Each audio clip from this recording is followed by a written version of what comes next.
Moscow is the venue for the fourth round of the Blancpain Sprint Series. A spectacular city and hopefully some spectacular action. But before we get underway, let's look back at the last round in Zolder. At the start of the race, it was a good start from Laurens van Thor, but the second place Rinaldi Ferrari was sent spinning out of the race. A real shame for the 333 pairing of Marco Seefried and Norbert Siedler. Meanwhile, there was frantic action on the opening lap. The 73 Nissan being pushed over the curbs on the exit of the first chicane, but Van Thor and Freins were away at the front, while Stefan Ortelli ran wide, coming down into the Villeneuve chicane. Ortelli was continuing his mission, managing to pass the 55 Attempto Racing McLaren of Philip Vlasic. Meanwhile, battles were raging over fourth position. The Brazilian BMW pairing of Valdeno Brito and Attila Abreu losing out and then losing more time in the pit stops with a slow driver change. The 77 car came out behind their teammates in the 0 car. There was also a change as Nicky Meyer-Melnoff managed to get out just in front of the 83 HDP Bentley. Enzo Ede ended his race at turn 3 after taking over from Christopher Mies. And then there was an enthralling battle over 11th position. Anders Fjordbach losing out to the 54 Attempto Racing McLaren on the run down into turn 1. Fjordbach tried to stay with him, but it was the position for the McLaren. The bright yellow Mercedes of Bernd Schneider were watching on as he won the Pro-Am class. But winning the Pro class was Laurens van Thor and Robin Freins. Another commanding performance from the WRT Audi pair, moving them 27 points clear at the top of the championship. Max Buch and Vincent Abril came across the line in second, and it was third and fourth home for the Brazilian BMWs. Delight for Van Thor and Freins, the top step of the podium and the top of the championship. Now we're here in Moscow for round 4, and before the event got underway, there was a gathering of GT cars around the famous Red Square. The drivers were out in force, the fans out in force as well, ahead of a superb weekend of racing in Russia's capital. BMW Team Brazil are enjoying their best year in the championship so far. The 77 car has been on the podium in all but 1 races so far this season. Attila Abreu and his teammate Valdeno Brito will be hoping to repeat that success here in Moscow. In the 0 car, things haven't been quite as good for Caca Bueno and Sergio Jimenez. We have a constant good results for the team in both cars, so we are very happy, and we reach almost the podium 3 times. We finished 4th, so I believe now it will be our time. Over at WRT, it wasn't a particularly strong weekend for Christopher Mies and Enzo Ede. In Zolder, Mies had the pace, but Enzo Ede spun the car into the gravel trap when he took over. But in the number 1 car, it was a different story. Robin Freins and Laurens van Thor have won every race that they've entered so far this season, save for Nogaro, where they crashed out in qualifying. And Van Thor's hoping for more of the same this weekend. Well, obviously we're here to continue our winning streak. But in the end, the goal for myself, Robin, and the team and Audi is to win the championship. And in order to do that, you have to score points every race.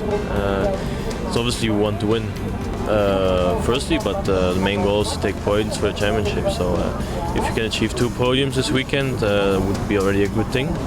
Obviously we'll try to go for the win. Fresh off the back of their victory in the Paul Ricard endurance race, RJN are entering this weekend here in Moscow as well. Nick Hammond is one of the drivers, and alongside him is home favourite Mark Szulzicki. I think it's really big present from Nissan for me. I always saying I would like to race in my home in Russia. I'm looking forward for good results in overall because there is a lot of good teams and cars and drivers, so it will be a pleasure to be in the top.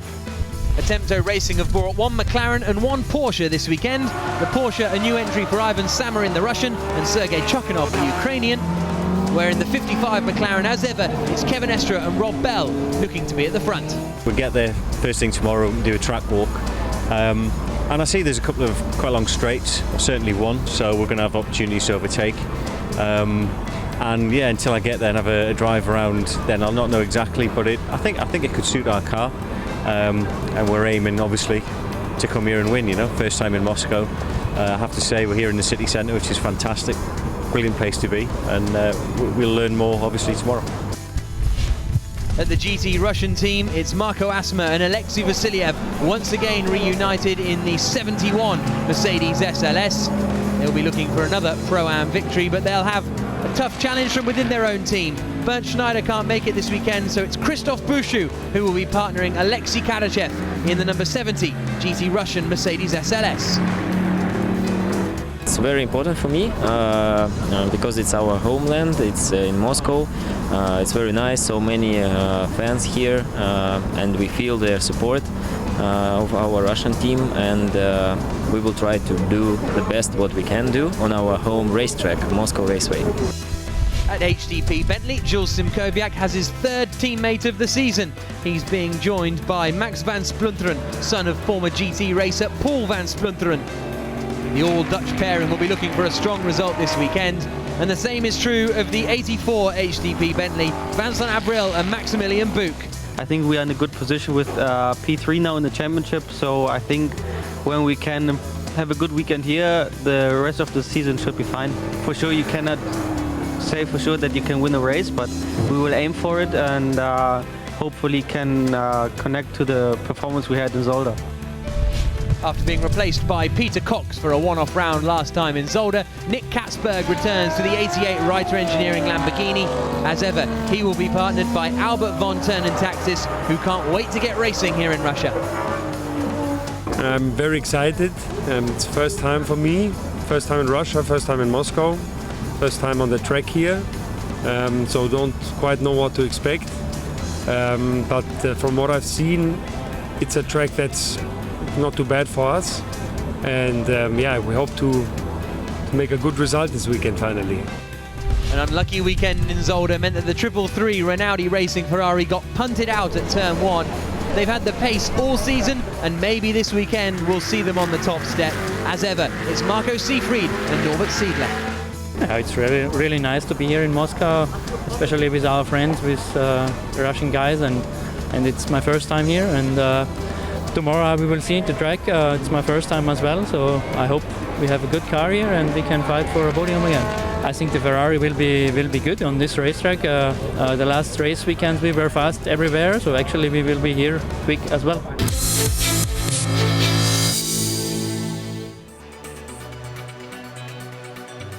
It's time for the qualifying race here in Moscow ahead of the 4th round of the 2015 Blancpain Sprint Series. My name is Jack Nichols, overlooking what is a beautiful circuit and a beautiful day here in Moscow, some 100 kilometers outside of the capital city. 29.5 degrees the air temperature, track temperature 40.3 degrees. It really is a lovely day, and here's a look at the grid. Starting on pole position is going to be Nick Katzberg in the 88 Reiter Engineering Lamborghini. Marcus Winkelhock alongside him. Winkelhock is going to be driving alone in this race. Nicky Meyer-Melnhoff has had to go home.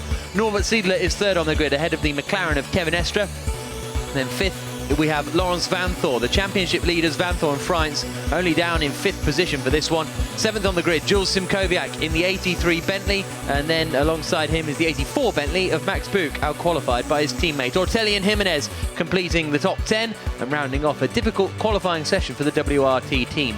Philippe Salaquada and Frank Stippler are in 11th and 12th positions in their pair of Audis. Then we've got the first of the GT Russian cars, Marco Asma, starting in front of Craig Dolby in 14th spot on the grid. 15th is Attila Abreu, and alongside him it should be the 54 Porsche of Sergei Chukhanov, and then at the back of the grid, Hammond. And the race gets underway here in Moscow on the run down towards turn 1. Katzberg holds the lead. It's a really fast start from the Ferrari, looking to the inside line, and he gets through into 2nd place. Great stuff from Siedler. The McLaren has also gone past as well. Marcus Winkelhock is the man who has lost out the most. He's gone from 2nd down to 4th position by the looks of things, and he's got Maxi Buch right up behind him, so Buch has done a good start from 8th position. They all filter through, and that is the championship leader, Laurens Vanthoor, right at the back of the pack. Has he run into trouble on this opening lap? It looks as though things have not gone well for the number 1 WRT Audi. Yes, there he is.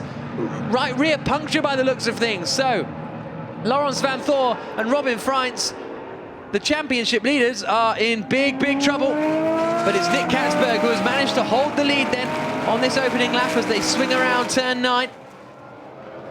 And second then is Norbert Siedler and Marco Seefried in the Rinaldi 333 Ferrari. Right up behind them, actually, is Kevin Estra. Estra pushing very hard. Then it's Winkelhock, then it's Buch, then it's Christopher Mies. A good start from Christopher Mies as well. And Nick Katzberg, though, is the man who's going to try and command it. This is on board, looking back from the Rinaldi Ferrari. It's Kevin Estra behind as we head out onto the back straight for the first time. A little look towards the inside, a decisive move from Felipe Salaquada, but he goes in too deep. That allows Sergio Jimenez to get the cutback, and it might allow the other WRT Audi through as well of Frank Stippler. Stippler looks to the inside and does go past. Mies, meanwhile, is under pressure. The McLaren runs wide of Kevin Estra. But a dramatic opening lap, and dramatic in terms of the championship battle, because Laurens van Thor, there he is, in the pits. And you can see that the tyre has been punctured because of, presumably, contact on that opening lap. 1.8 seconds, the gap at the front between the Lamborghini Gallardo from Reiter Engineering of Nick Katzberg and the 333 Ferrari in second position. Closest battle really is this one, Marcus Winkelhock, who's now behind Max Buch. So Max Buch has got past him at some point, and now Jules Simkowiak in the 83 Bentley is trying to attack. As they come to the right-hander, Simkowiak to the inside, make contact. Both of them slide off. The Phoenix team unhappy because that has cost Marcus Winkelhock 3 positions. It's cost Simkowiak 2. Leading the way is still Nick Katzberg. There is Simkowiak then, who's made up a position. Here's a look at the replay. Sent it up the inside, back end steps out, and a bit of contact. And that's a real shame for Marcus Winkelhock, as he is knocked back a couple of positions. Nothing really he could do there. He was just minding his own business. Christopher Mies running very well in 4th position at the moment. Bit of rear bodywork loose on the 83 Bentley. As coming into the pit lane is the Nissan. So one of the Nissans coming into the pits. That is an unscheduled pit stop for Nick Hammond in the RJN Nissan. So we'll see whether they emerge once again. There they are, and no obvious signs of damage. 3.1 seconds, the gap at the front. Across the line comes Nick Katzberg. We're on board with Sergio Jimenez then. The Brazilian BMW driver, who at the moment is running in 6th position, and is a couple of seconds back from Christopher Mies. Pit stop window open, and Felipe Salaquada is the first man to come in, followed by Craig Dolby. So those two were running a line astern on the circuit, and now they've decided to come into the pits. Meanwhile, this is the battle between the McLaren and the Bentley. Kevin Estra up in front of us, Maximilian Buch we're on board with in the HTP Bentley. As in comes Salaquada to hand over to his Le Mans racer teammate Marco Bononomi. 4 wheels done on the ISR car. There's the 2nd place Ferrari of Norbert Siedler. And it's a long old wait back, isn't it, for this battle between the McLaren and the Bentley. The McLaren really losing pace over these last couple of laps. And Maximilian Buch will be trying to hunt and find a way through. The stop window opens, so you wonder if Buch will pit early to try and get some clear air for he and Vincent Abril. Race leader stays out. 2nd place car stays out by the looks of things, that lime green Ferrari. And what about the McLaren and the Bentley? Are we going to see them peeling their hugging the inside line? Is the McLaren defending or pitting? It's pitting. So in comes Kevin Estra and in comes Maximilian Buch. Now the Attempto Racing squad are new to Blancpain sprint this year, so as a result they aren't that quick in the pit stops compared to some of the other more experienced teams. Marcus Winkelhock coming in as well.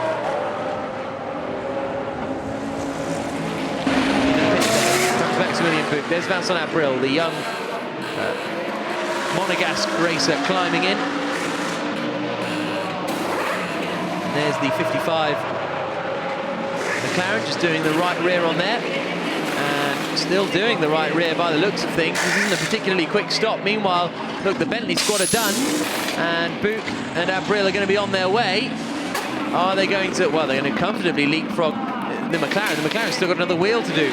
So the BMW is going to get past as well here. As finally out goes Rob Bell, but that has cost them a lot of time.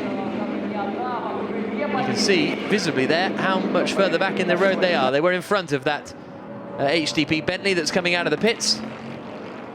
And now they're a long way back. In fact, the other Brazilian BMW might be in with a shot of getting past as well.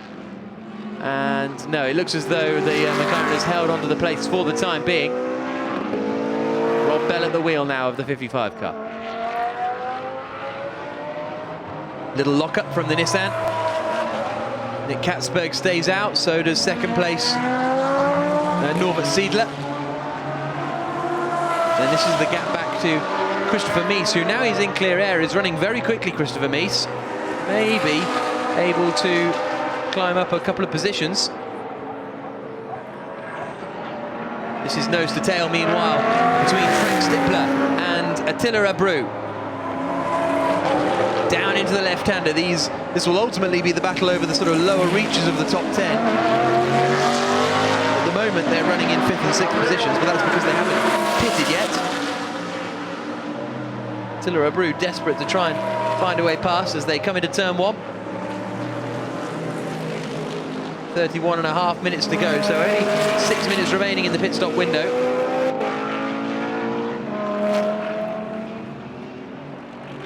As they swing down through the long right-hander of turn 3.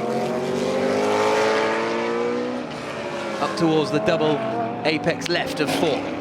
Attila Abreu, the man who finished runner-up in the Brazilian Stock Car Championship last year.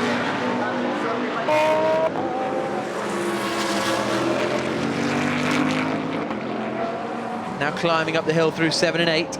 Now where can this BMW try and find a way past Frank Stippler? That's going to be the big question for Attila Abreu. He's already done well because he started in 15th position. Nick Katzberg, race leader, as the Nissan locks up again, stays out. There's Albert von Turn and Taxis waiting to take over, but in comes the second place car then. In comes the 333 lime green Ferrari, Norbert Siedler at the wheel as he turns into the pit lane. Now they should come out in a comfortable second position if all goes well. They trundle down the pit lane.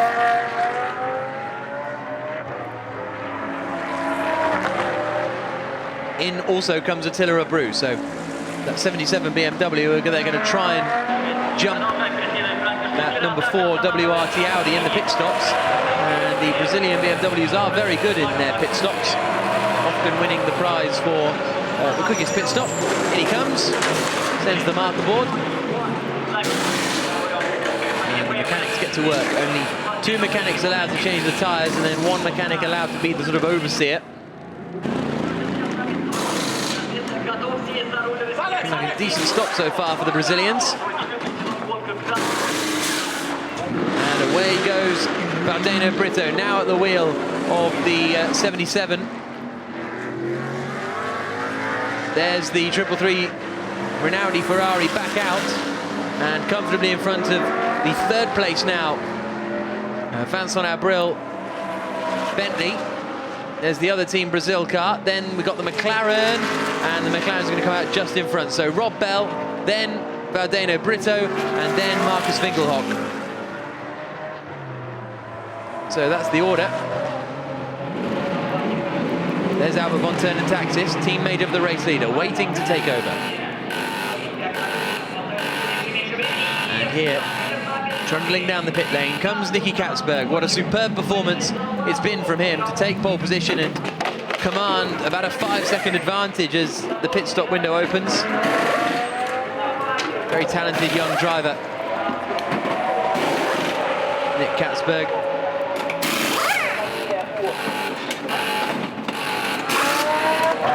Slick pit stop as well from the Reiter Engineering team.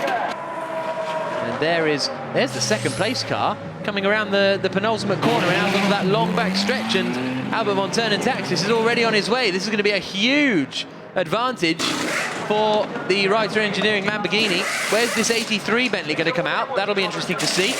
Jules Simkowiak has handed over to Max van Splunteren.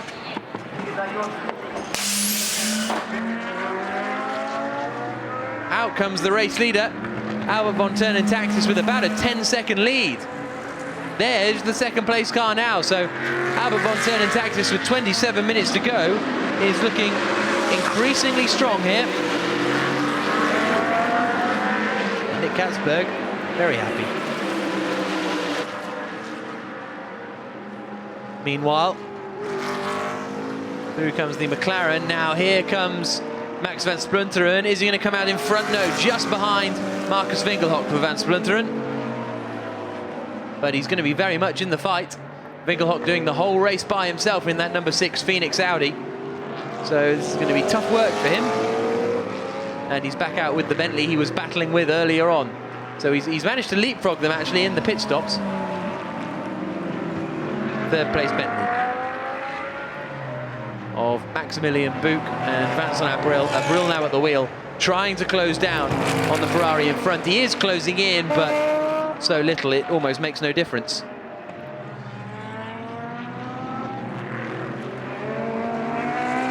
But the third place for them will put their championship challenge back on track,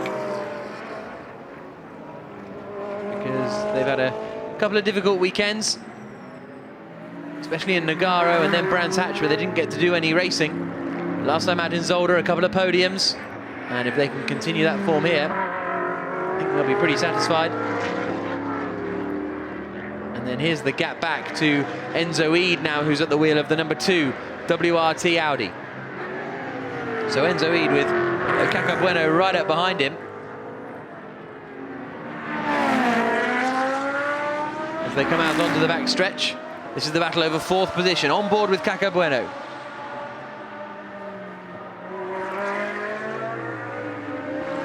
BMW is not bad in a straight line. The Audi has been restricted, and you can see that he's a tenth or so quicker on the last couple of laps.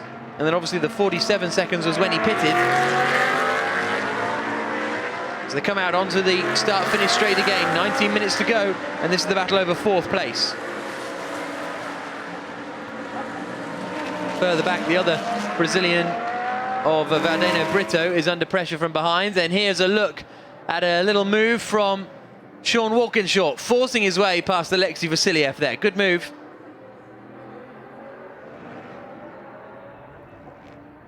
On board with Caca Bueno, right up behind Enzo Eid in the battle over 4th position. The Belgian racer for the Belgian Audi club up in front of us. Nerves on the BMW Sports Trophy Team Brazil pit wall, and there's the cutback and through. Caca Bueno's got alongside, and he's managed to get past. Great drive coming out of the penultimate corner, and he's got the job done before they even get to the braking zone. And he knows it, so he moves back over, and that's job done. And will we now see Bueno scamper on up the road? Marcus Winkelhock in the Phoenix number 6 Audi. Oh, there's an attack to the inside line. Valdeno Brito trying to force his way past Rob Bell. Hasn't quite worked out because Bell keeps the inside line through the next right kink. But that was an audacious effort. But at the moment, no one is close to stopping the 88 Reiser Engineering Lamborghini. That man there, Nick Katzberg, started the race. Winkelhock right up behind Valdeno Brito. On the run down towards the final corner. Little nose to the inside line, but he's, well, he thought about it there, but not quite close enough to make the move stick.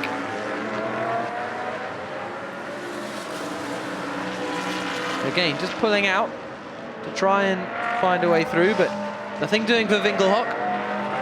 Might have to just settle for that position.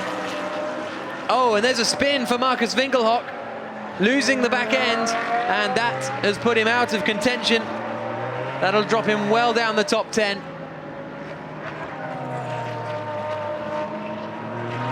Penultimate lap now for our race leader. And you can see Marco Seefried has closed in a little bit on Albert von Turn Taxis in the last couple of laps, but only by tenths of a second.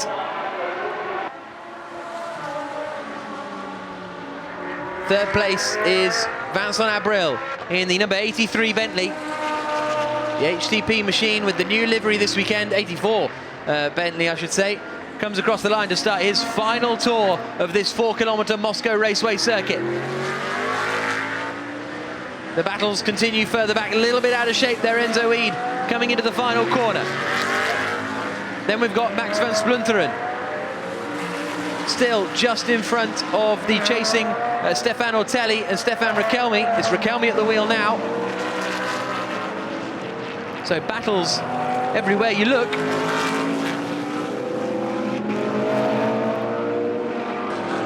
Except up at the front, where we've got a really strong performance from Von Turn and Taxis and Nick Katzberg.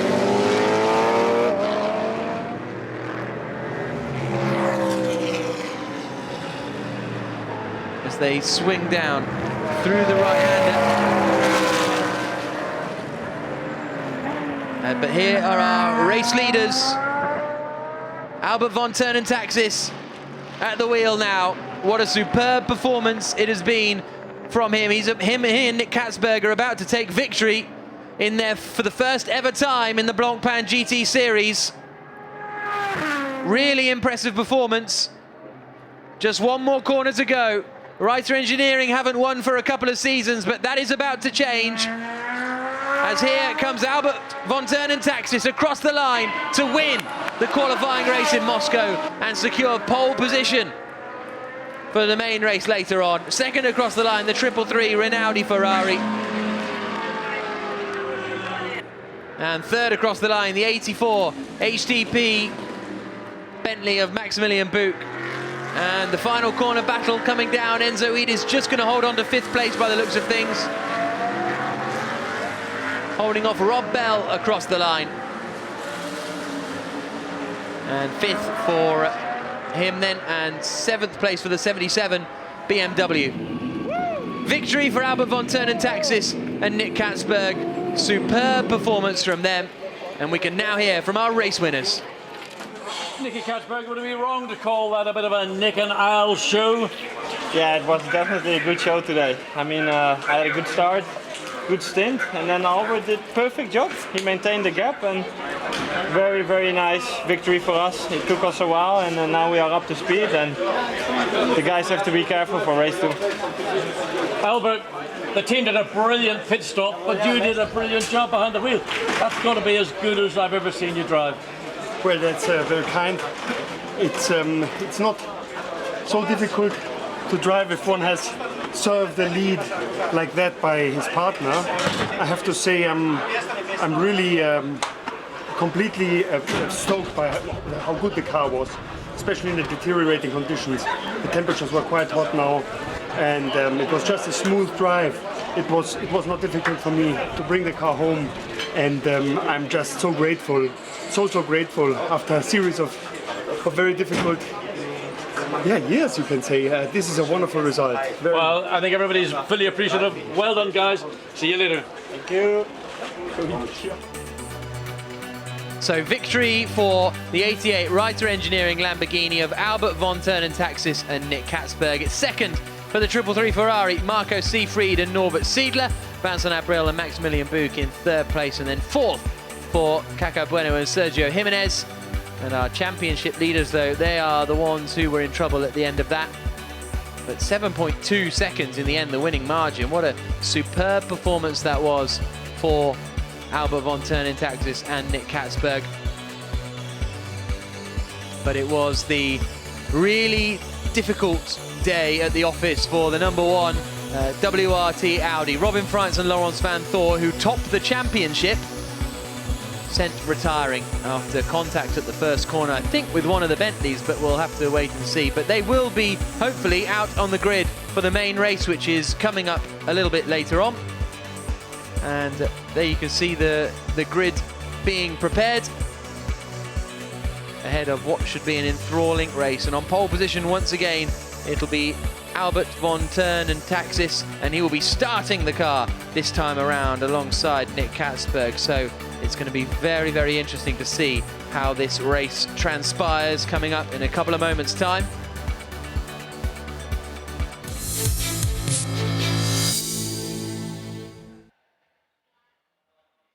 The main race here in Moscow is about to get underway. The car's about to attack this 4-kilometer Moscow Raceway circuit you can see beneath us, and there is the grid and the national anthem being played just before the start of what should be an enthralling race, because we've got a really exciting grid to start it with. 30.9 degrees the air temperature, track temperature 42 degrees pretty much. Not much humidity at all. It really is a lovely day for racing, and it's going to be a real challenge for these drivers out there. There's the car that will start in second place, and it is the Russian Rinaldi team that are going to be starting on the front row. Fantastic performance from them to see them starting in second place. And it'll be Marco Seefried starting that car as he did last time out in Zolder, but from second on the grid. It didn't go quite according to plan. They got punted off at the first corner, so they'll be hoping for a little bit of a different performance here. Here's a look at the circuit. 4 kilometers, 15 corners, one long back straight, some overtaking opportunities. It is quite difficult, though, to make a pass around this Moscow circuit.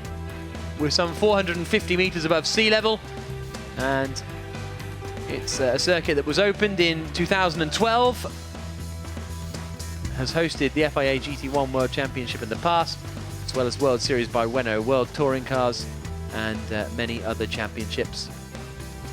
So my name is Jack Nichols. Up here in the commentary box, we've got John Watson, who's down on the grid, and hopefully we'll be hearing from some of the drivers.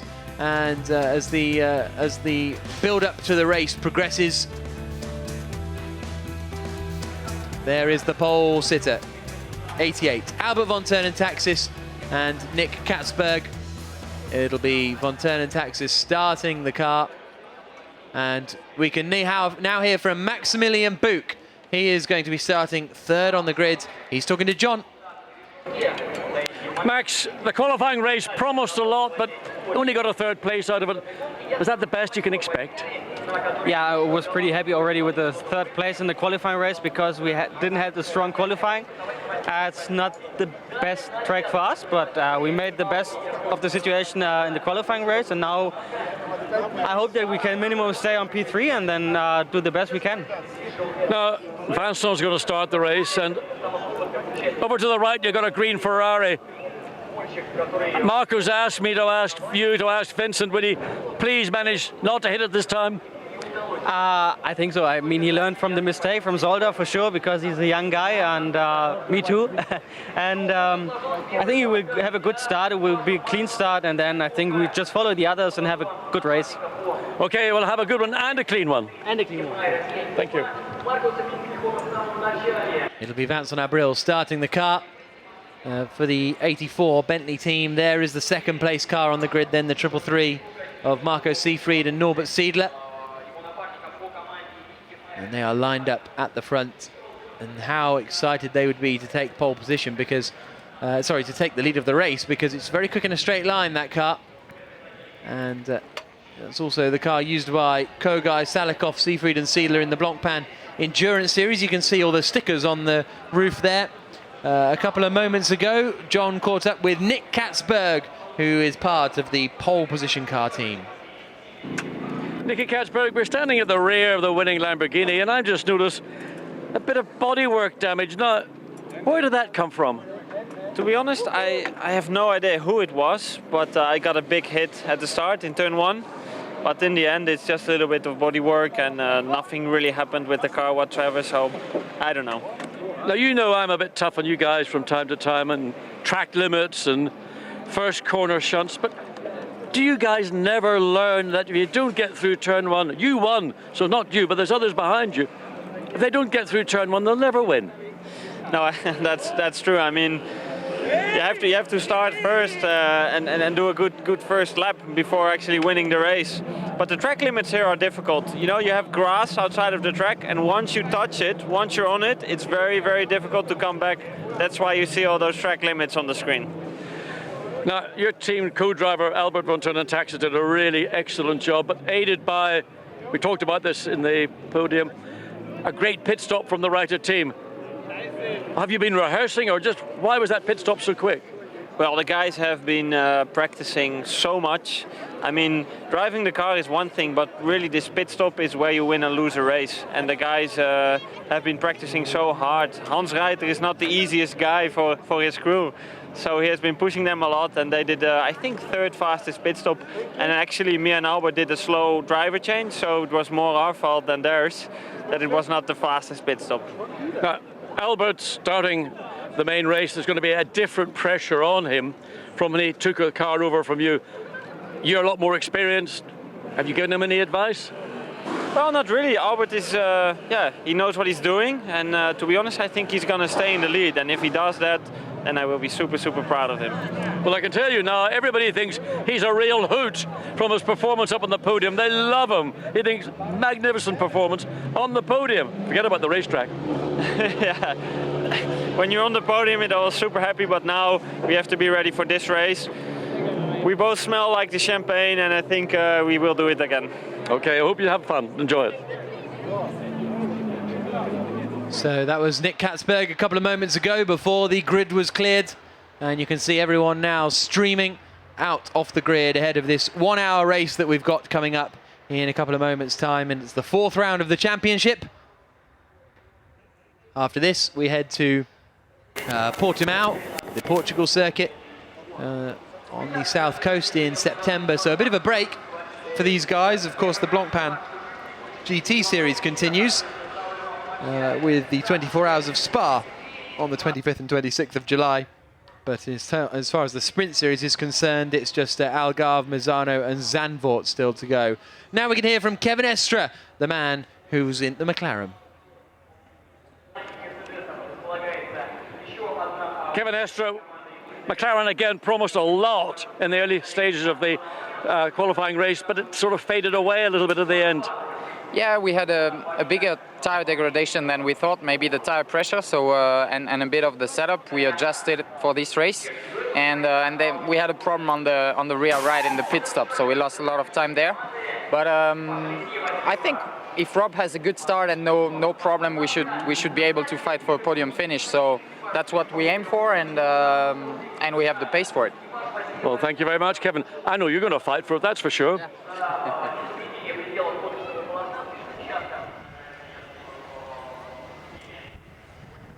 So there's Caca Bueno in the 0 Brazilian BMW. And that car is going to be starting in 4th place on the grid. And there is the car that will be starting 3rd. Vincent Abril at the wheel of the 84 HTP Bentley. They are the drivers that are 3rd in the championship standings at the moment. As this field gets ready to take to the track, and it's good to see we have got the Porsche out there as well at the back. Here's a look at the grid. On the right-hand side, we've got Nick Katzberg starting on pole position. It's Marco Seefried alongside him on the front row. Then on the right-hand side, Vincent Abril, 3rd on the grid, just in front of Caca Bueno in the 0 BMW Team Brazil car. Enzo Eid is going to be starting the number 2 WRT Audi. Alongside him will be Rob Belt, Kevin Estre's teammate there on the left-hand side. And the McLaren will be looking for a good start to try and get up towards the front of the order. Then we've got the team that is 2nd in the championship at the moment. On the right-hand side, 7th on the grid, Valdeno Britta and Attila Abreu. And they're starting alongside Max van Sprunteren in the 83 Bentley. Next up, it is Stefan Rakelmi in the number 3 Audi. Alongside him, Marcus Winkelhock, the only driver in that number 6 car. Then we've got James Nash starting the number 4 WRT Audi, and alongside him Sean Walkinshaw, so an all-British row 6. Then Marco Bononomi is going to be starting just behind Alexei Kadachev. Kadachev there on the right-hand side. And then here we've got Alexei Vasiliev on the right, but our championship leaders, very smoky championship leaders. Robin Freitz will be starting that WRT Audi on the left-hand side, and then at the back of the field, Mark Szulzicki, and starting the 54 car will be Sergei Chukhanov. So that's the grid, and they are about to take to the circuit. There is the championship leader, Robin Freitz at the wheel. He has got a lot of work to do, and so far in his GT career, he's only started from pole position. He's never actually started from anywhere lower back in the pack, so he's got his work cut out today, no doubt about that. Just waiting for the green flag and the action to begin. They'll head around behind the safety car, and it'll be a rolling start as ever in the Blancpain sprint series here in Moscow. The cars head off for the main race. 25 points on offer for the winner. And that Porsche has got going, so that's good to see after a drive shaft problem earlier on in the first race.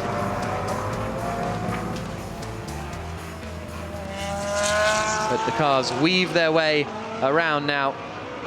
And it's Albert von Turnentaxis who's going to be starting from pole position. His first pole position in Blancpain as well. So the pressure really on him at the moment. And also, I suppose, on Marco Seefried, who's second on the grid. It's the home race for the Rinaldi team, so they will really want to have a strong session here. They've got an awful lot of guests and sponsors out the back in the paddock. And they will be hoping that they can do them justice here today. Here's a look at the grid ahead of the main race. It's von Turnentaxis on pole, the Ferrari of Marco Seefried alongside him. Row 2, Vincent Abril in the Bentley and Caca Bueno in the BMW. Row 3 sees Enzo Eade starting in 5th position with Rob Bell in 6th in the Attempto Racing McLaren. 7th on the grid will be Valdeno Brito in the 2nd BMW Sports Trophy Team Brazil car. Van Splunteren alongside Raquelme and Marcus Winkelhock completing the top 10. Then in 11th position, we got James Nash for Team WRT. Then the first of the Nissans, Sean Walkinshaw, starting the MRS GT entry. Alexei Karachev 13th, Marco Bononomi 14th. Then in 15th position, Alexei Vasiliev for the GT Russian team. And championship leader, Robin Freitz and Laurence Van Thor in 16th. Mark Szolsitsky, and it's Ivan Samarin completing the runners. Here we go, John, final thoughts. Final thoughts are obviously what's going to happen into turn 1. We saw championship leaders taken out by contact.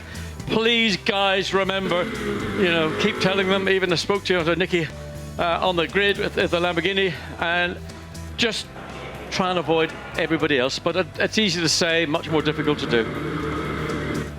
Safety car peels in. Into the final corner. The crowd in the grandstands are on their feet. On pole position, it's Albert von Turnentaxis on the right-hand side in the Lamborghini. Marco Seefried alongside him as we go racing, and it's a great start from Vincent Abril. He slices through the middle and into the lead of the race, and there's 3 wide. Enzo Eade on the inside line, and we've got cars off running wide, and in the middle of the pack, around goes von Turnentaxis. The pole man has spun, and he's at the back of the grid. The Ferrari got caught up in all of that as well, but it was a rocket start from Vincent Abril. A slow BMW in the middle of the pack too. They've picked up damage, possibly a puncture. Everyone else filtering their way around. Slow start as well for the McLaren. Really feisty opening lap. They didn't listen to you, John. No, they didn't. I was a waste of my time. I'm Vincent Abril. I don't know where he got that jump from, but certainly he split the front row of the grid, forced the Ferrari way, way wide out. At least it managed to avoid contact. But poor Albert von Turnentaxis, talk about getting mugged. I mean, he was just absolutely taken to the cleaners. And that wonderful smile that we've been seeing all day, well, I don't know where that will be now. No, absolutely not. So we'll see if he's managed to get going again. Robin Freitz made some good progress in all that chaotic start, and there is von Turnentaxis out of the race at turn 1. Didn't get a good start, and then I think it was Enzo Eade who was a bit banzai on the inside of turn 1 up on the grass, and that kind of caused a concertina effect. Well, it's always a tricky entry to turn 1 here in the Moscow Raceway, but everybody knows that, and I don't understand why they have to keep time and again knocking numbers of cars, some cases potential winning cars, out of the race. So leading the way is Vincent Abril. In second position as they come into the left-hander is the 77 BMW, I think, of Valdeno Brito, all kicking off further back. There's a look up the inside. Rob Bell losing a place to the ISR car. Running wide is Robin Freitz. In second position is the 77 BMW then. So great start from Valdeno Brito. 7th to 2nd for the men who are second in the championship. Then it's Enzo Eade behind in third position. And we're on board with Marco Seefried, who's in 4th place at the moment. Interesting to see now. We've had one racing lap. If the drivers have sort of settled down, I suspect they have. They've realised that the real danger area was turn 1, and wait to see. Marcus Seefried has got a car. Seefried has got a car which is, I think, a quicker car on lap time. Whether it's quicker down the straight, and bits of bodywork coming off. There's the damage. The 54 Porsche. And that's that a tyre as well as a wheel, bodywork. certainly something came up, and I don't know whether it was the bodywork from the Porsche or a bit of a base of tyre, but anyway, a lot of heavy damage around the front, and of course Porsche's oil and water radiators are mounted in the front, not a great place to have damage.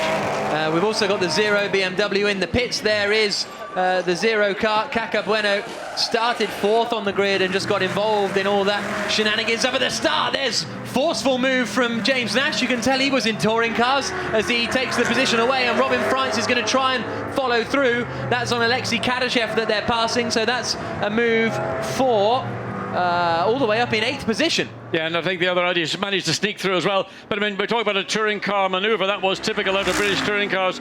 You stick your nose up the inside if there's a gap available. And then, of course, the Mercedes tried to shut the door, by which time it was too late. Siegfried up the inside of the Audi and takes the corner away. As you got control of the exit, that will be the key. Can the Ferrari out-drag the Audi all the way down? Easy. Yes, he has made one position. Now the BMW should be slightly easier as the two Audis go side by side into turn 1. Yeah, Marcus Winkelhock now challenging Enzo Eid, so that is 3rd place then for the 333 Rinaldi Ferrari. Leading the way is Vincent Abril, comfortably leading the way. And 2nd then is still the BMW, and 3rd is the 333 Ferrari. And Enzo Eid is now under pressure from Marcus Winkelhock. The two of them were teammates a couple of years ago at Phoenix, before Enzo Eid switched to WRT. I think that was in 2012. So they know each other very well. And there's a bit of a gap back to James Nash, but it's Abril leading the way in the Bentley. 2nd place for Brito. 3rd now is the energised Marco Siegfried. Then there's Robin Freitz, the championship leader. He is up into 9th position then, Robin Freitz. Yeah, I mean, they're playing a long game. They've just got to be patient. They've just got to try and make the positions as quickly and as best they can. There's no use trying to be overly aggressive, because that'll end up with potential damage to your car. And there's a car with a left front also, which has gone down, no doubt, as a consequence of whatever contact occurred on that one. Well, here's a look at the replay of the start. So the lights go out. Von Taxis doesn't get a good start, but watch for Enzo Eid here. The Audi on the right-hand side of shot, number 2, he ends up on the grass, cutting straight across, barrels into the side of the Lamborghini, and I think that's where the damage came. Yeah, the Lamborghini got spun round in the middle of the pack there. You can see it going around. Fortunately, everybody managed to drive around him while the car was rotating through 360 degrees. I mean, a real mess in the middle of turn 1, and the pole sitter, the race winner from the first race. Here again, the Bentley just somehow or other, magnificent bite off the start, splits the front row of the grid, clear air. He's all on his own. We've got this unguided missile coming down the inside called Enzo Eid, who really in effect sets off the chain of reactions that led to dear old Albert von Taxis there at BMW. Also, that was, I think, Caca Bueno who got tagged in that initial contact in turn 1. You know, you talk to them on the grid. I mean, you can't talk to them any later, and you say, look, can we not just control ourselves? And what happens? Drives me nuts. And the teams and race directors as well, I imagine. So, and up there, that's the move been made then by the 333 Ferrari. So, up into 2nd place now has gone the Rinaldi Ferrari of Marco Siegfried. He's got past Valdeno Brito somewhere out there on the circuit. Abril leads, Siegfried 2nd, and this is now the battle for 3rd between the BMW and the Audi behind it. 7 minutes gone. Frantic opener. Well, I think that seeing that Marco Siegfried get through by the Audi, but principally against the BMW, was never going to be a huge problem. But he's now got as his nemesis up ahead, Vincent Abril, leading this race in the Bentley, the man of the magic start in this main race here, Russia Raceway this afternoon. So Siegfried has got to get his head down, focus on what's going on ahead of him. He's got clear air. He's not going to have to worry about cars that are potentially slower than him in a lap. But there is the rest of the pack. They're all getting bunched up by the 4th place BMW. And there's a move being made by Rob Bell. He's battling with Mark Szulzicki, who's at the wheel of the 23 Nissan, tucked right up behind him. Also, Robin Freitz surely will at some point be let through by his teammate James Nash, as Szulzicki in the big RJN Nissan trying to find his way past Rob Bell, tries to get the cut back out of turn 1, not quite close enough, but this is a better showing for the 23 Nissan that retired in the first race. Yes, well, we've got Mark Szulzicki behind the wheel, whereas the Easy for you to say. Yeah, it is. No, but he is the professional of the Pro-Am lineup, and I mean, much more experienced and knows his way around the car, and more capable of getting the best out of the car, especially in a context of a battle of traffic. See, now look at this here. Robin Freins surely will be let through in a moment by James Nash. Those two cars there about to come into shot, and you'd think that James Nash would get out of Freins' way as soon as possible, because the 4 car really isn't in contention for the championship at the moment. Winkelhock looking to the inside line, not quite close enough, but yeah, you'd think that there'd be a bit of WRT teamwork going on here. There may well be, and I think that's going to happen not at this part of the racetrack. Most likely it'll come into the final corner at the end of the straight, where it would be seen to be a clean and legitimate. You'd hate to have to call it to James Nash to pull over and let the number 1 Audi, the championship leader, in effect, get ahead of you. He is tucked right behind those. They come down towards the final turn now, and so keep an eye out on that move. There we go. Yeah, I mean, pretty much textbook stuff. You know, a little bit of defence from James Nash, but nothing that was threatening to Robin Freins. So he goes through. Oh my goodness, we're going 3 wide here. This is Enzo Eid, and he's being attacked by Stefan Rakelmi, and all of them are being dealt with by Marcus Winkelhock. Winkelhock around the outside, and he's up into 4th place. So I don't know what's happened to Enzo Eid, but he and Winkelhock and everyone must have been battling. That's allowing Max van Splunteren into the action as well. So, well, that all got a bit feisty, didn't it? And Rakelmi was trying to follow through as well. But long and short of it is, Winkelhock is 4th, Enzo Eid is 5th, and in 6th place is Stefan Rakelmi. Well, I think Enzo Eid has been under pressure pretty much as this race started almost 10 minutes ago. In fact, Alexei Vasiliev. Yeah, and in fact, he might be seen as the trigger to that incident which took out the pole sitting and race-winning car from the sprint race this morning. Nevertheless, he's having to do what he does, which is defend his position. But inevitably, when you start driving, looking in your mirror all the time, or your door mirrors, then the focus goes away from being forward-looking to being defensive. Now then, 2.8 seconds between 1st and 2nd positions at the moment. And that last lap, it came down by 1/10 of a second. So a long way to go in this race, but the Ferrari looks to have the pace. It was just that breakaway that the Bentley managed at the start that has given it this breathing space. That's the back-marking Brazilian BMW in front of us. And then we've got our race leader here. I mean, I think we talked to Marco Seefried on the grid and talked about the various aspects of temperature control. So what he may be doing is doing the best he can, but at the same time... And here's James Nash going back past Robin Freins. So Nash looking to the inside of Freins. Freins is pushed to the outside. But it's the Bentley von Struppenen who might be able to pick up a position, because James Nash did something which wasn't really clearly on. The Bentley looking to go the long way around the outside of turn 1, and he's been forced wide as James Nash himself pretty much runs off the track. So I'm surprised to see Nash is really going at it. I mean, Freins has broken away now, so he should be in the clear. But James Nash, because of the pressure of Van Splunteren, kind of had to go to the inside, because otherwise he was almost defending from the Bentley rather than attacking his teammate. Yeah, the difficulty is, do you come into play with the number 1 car, the championship leading car in the process? And of course, 3 cars coming onto pit straight, almost 3 of them in the pit lane rather than on the racetrack. So that's a judgment call a driver has to make. And whether he was intending to try and get a past Robin Freins, you can see the gap now is open up to nearly a second. So 49 minutes to go as they come through the right-hander, and 49 minutes to go. Now here's a look at the replay of the start. This is on board with the Rinaldi Ferrari as they come out. This is out of the final turn, and then they will wait for the lights and watch that Bentley on the right-hand side and the Audi further back of Enzo Eid. So the lights are about to go out now, and there we see the start, but it's the Bentley that splits the front row of the grid. I mean, you can't quite see where the Audi was. Enzo Eid came down the inside, got onto the grass on the inside, and that was effectively what was the trigger for all this incident, which took out the race-winning car. There you see the Lamborghini spinning around, and in part, some of the chaos on the outside. So we didn't really get a clearer view, as we've seen from the shots, actually, the camera shots on the outside of the circuit. Yep, that was the Rinaldi Ferrari then forced wide. That's where Cacabueno, we saw him dropping back. And that's where, okay, so Rakelmi made a mistake that allowed Winkelhock through. Now, this is the one. Now, look at the Bentley just gets a mega jump, but it's the car on the right of your screen. Enzo Eid coming down the inside. I don't think Albert van Turnentaxis had much he could do because he was being bumped on the right-hand side by the BMW. He had the Audi up the inside, so it was a case in reality of 3 into 2 isn't going to go. So there's the Ferrari. Oh, this is coming through. This is onto the start now.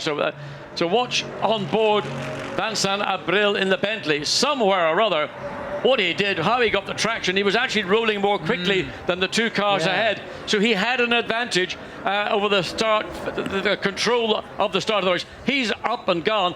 Now, whether that would be deemed to be a jump start is another matter, because he was out of his start. He was on it, but he was technically out of his start position before the lights went out. From what you need to see it from many more angles, but that also is something that could be reviewed. Whether it would be a penalty or not is a separate matter.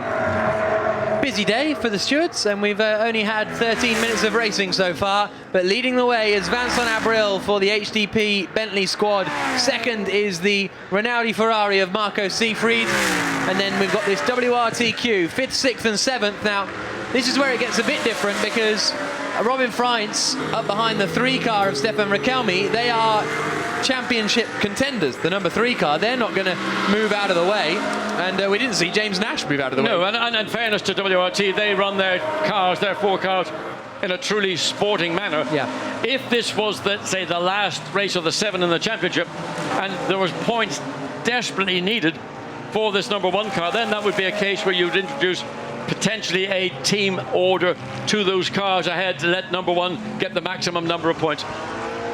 The problem is that points scored here could ultimately lead to you losing the championship. That's the juxtaposition a team has got to manage and to consider. Whether do they let their cars race each other fairly, with the knowledge that maybe the number 1 car doesn't make any further progress and consequently lose position, not so much overall, but in terms of points to the other competitors around them. Enzo Eid pushing hard. He's the man at the front of this 3-car WRT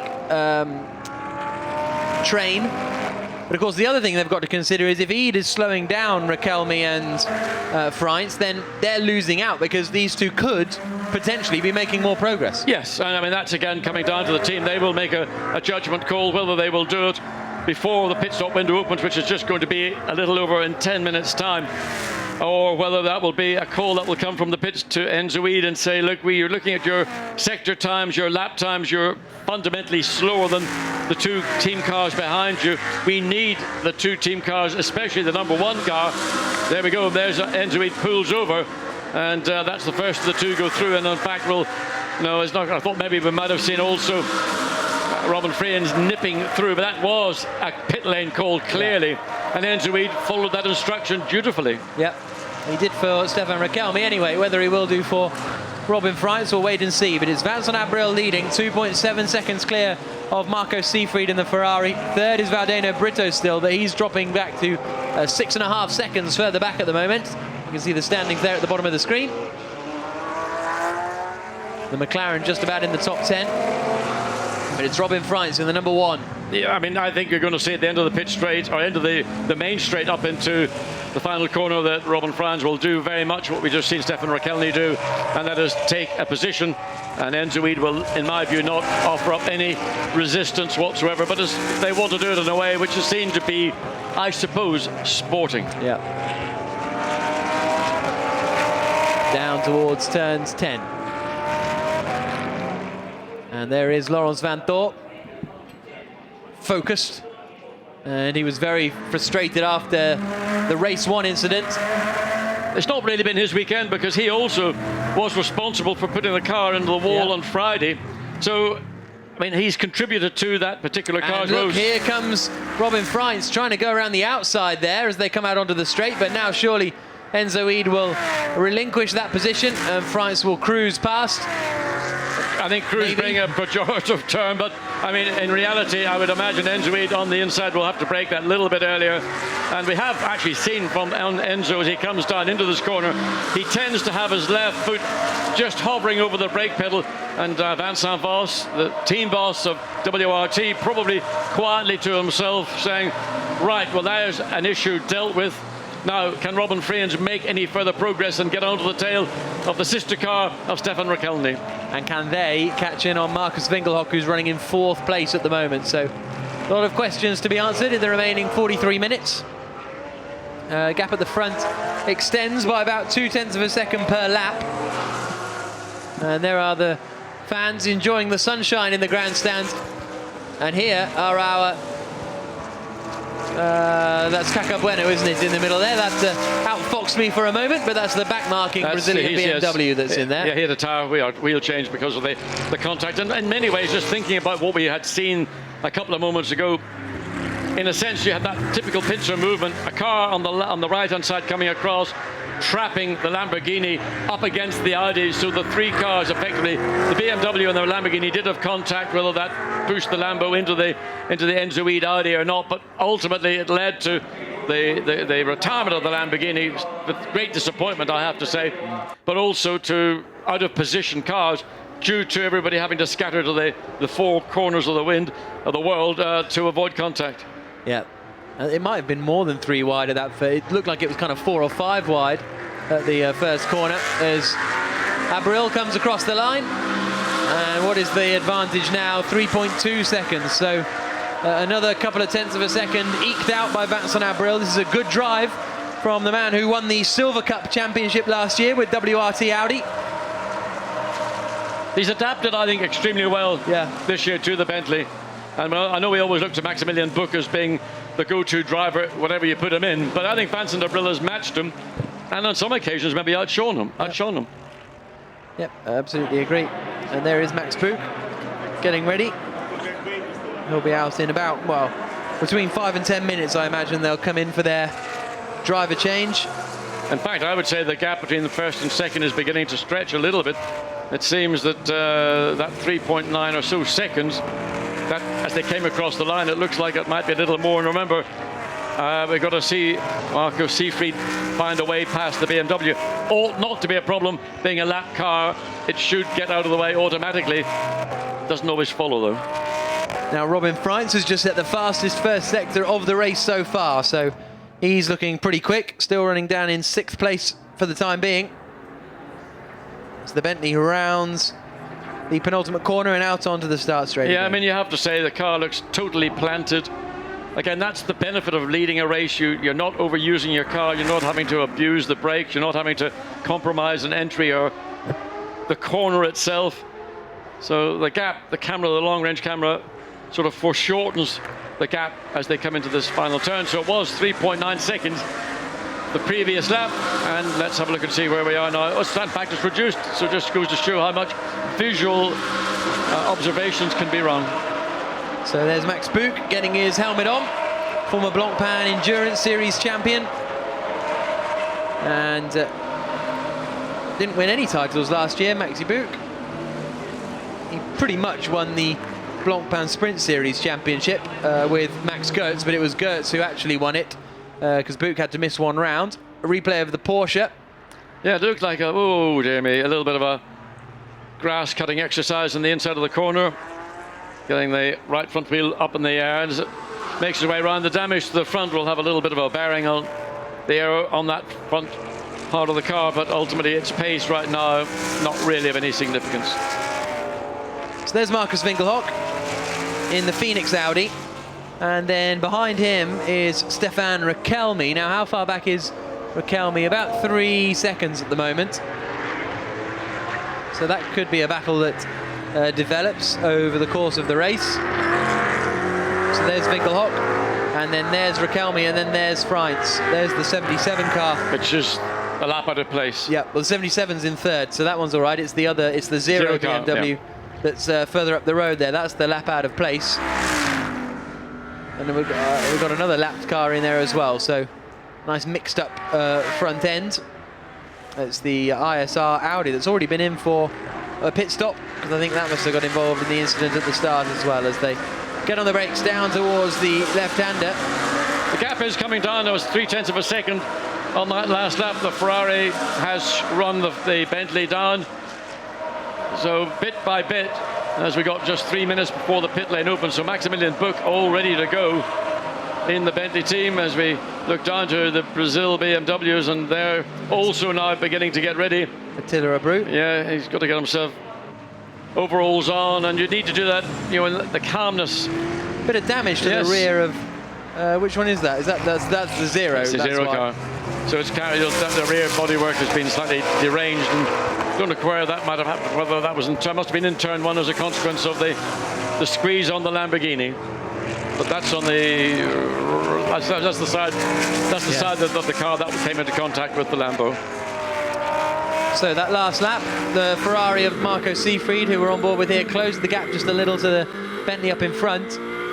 Marcus Winkelhock is less than a second behind Valdeno Brito in the battle over 3rd place. So that's one to keep an eye on too. Pit stop window is going to open in 2 minutes. And I wonder who we'll see coming in. Probably Raquelme quite quickly to hand over to Stefan Ortelli potentially. Although Raquelme's been quite quick this weekend actually. Normally Ortelli is the stronger of the two, but Raquelme has had an impressive showing so far this weekend. Yeah, it's just about really adapting to a GT car coming from high downforce single-seaters. Some drivers make that adaptation more quickly than others.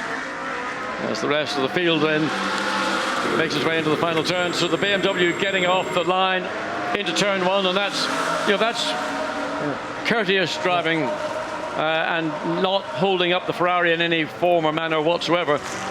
So enabling Marco Seefried to continue trying to hunt down the Bentley with just 2 minutes or so, 1 minute, 1.5 minutes before pit lane will be open. And I just wonder how early we'll see the Bentley in, because certainly Maximilian Buch was ready to jump into that car at the earliest opportunity.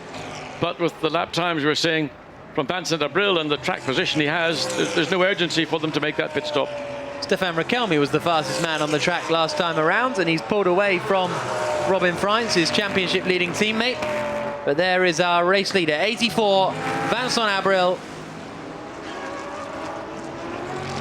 And you can see that he had the measure of Seefried on that last lap, and his best lap is slightly quicker too.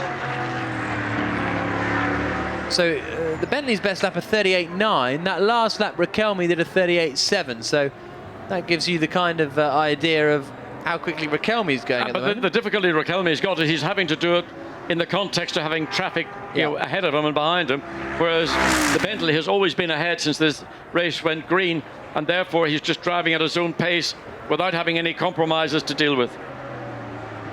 Into the final corner, pit stop window due to open in 10 seconds time. Wonder if any of the guys further back are going to dive in. Doesn't look like it at the moment. Everyone's staying out there. Pit window opens. Yes, in comes the McLaren. So Rob Bell to hand over to Kevin Estre, just to get some clear air, I'd imagine, because it's been a difficult race so far for the McLarens. I think that they've taken the opportunity. They're not making the progress. So get out of position, make your driver change, put on a fresh set of rubber, and see if Kevin Estre can maybe, with a good pit stop, make something work for him, because they're not going to win the race, that's clear, but what they want to do is try and get as many positions as possible, because that equals points. And also the Nissan of John Walkinshaw driving in the pit lane as well to hand over to Craig Dolby. Yep, early pit stop for Walkinshaw. As Dolby swaps over, takes out the little insert and gets in the car. Shame to see them having such a difficult race, as they're out now with a new set of stickers. Goes the McLaren. Well, that will certainly give it some benefit for maybe 2 laps, 1 lap for sure. And when you put on a new set of sticker tyres, it transforms a car beyond all imagination. But eventually, as we heard from Kevin Estre, they did suffer tyre degradation. We picked that up in the race. We saw quite a lot of understeer from the McLaren. Whether they've been able to adjust that out or not for this, it's difficult to tell. Race leaders in, as you say.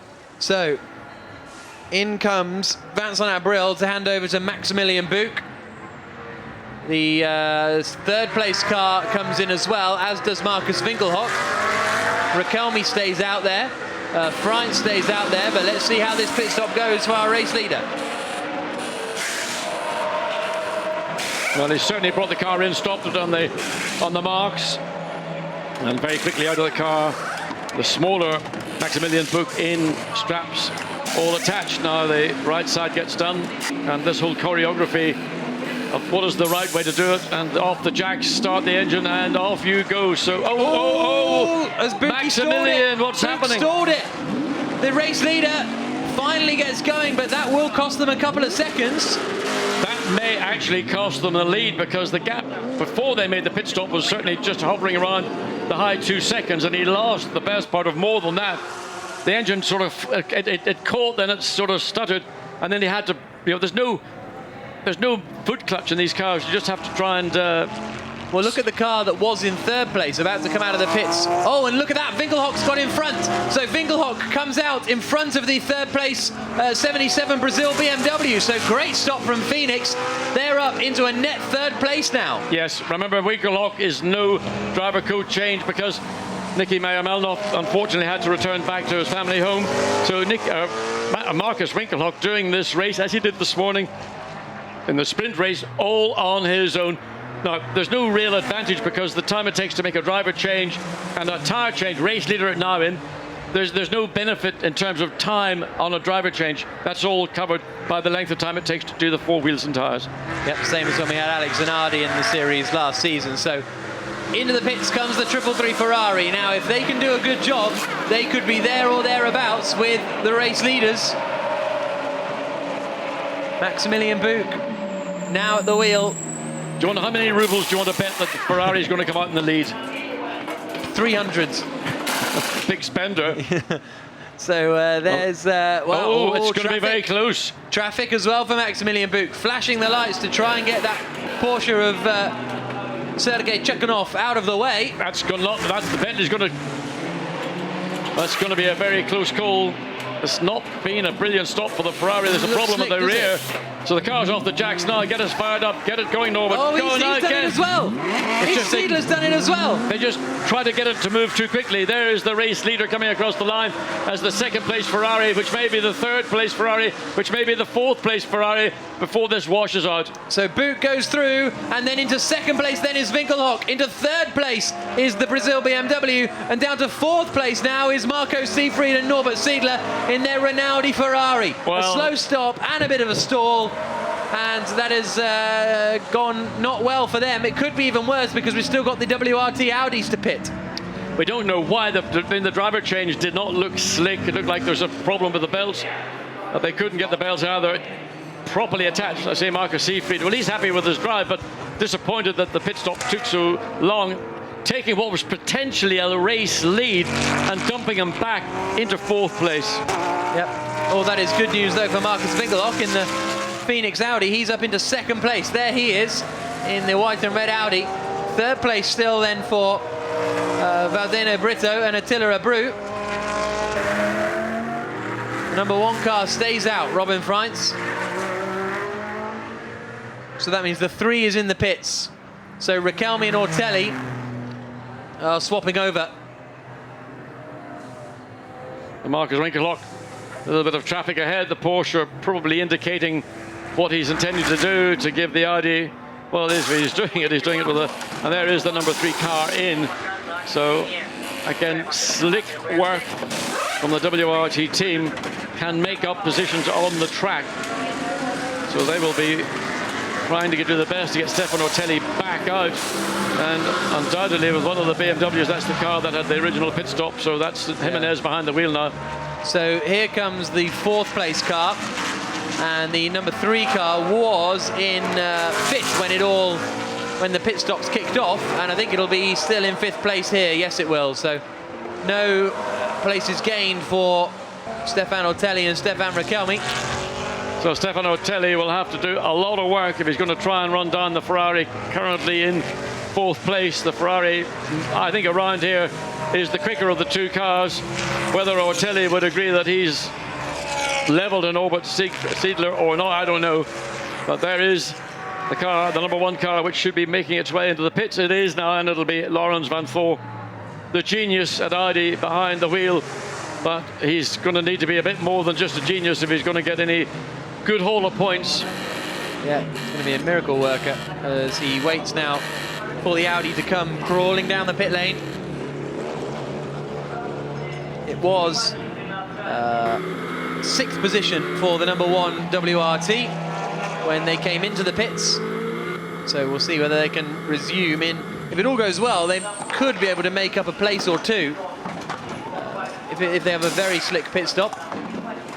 I mean, it's so well rehearsed by the Audi team. I mean, to do it any quicker than they do it normally, I mean, their best is always just about unbeatable for an Audi, so they're now doing the left side.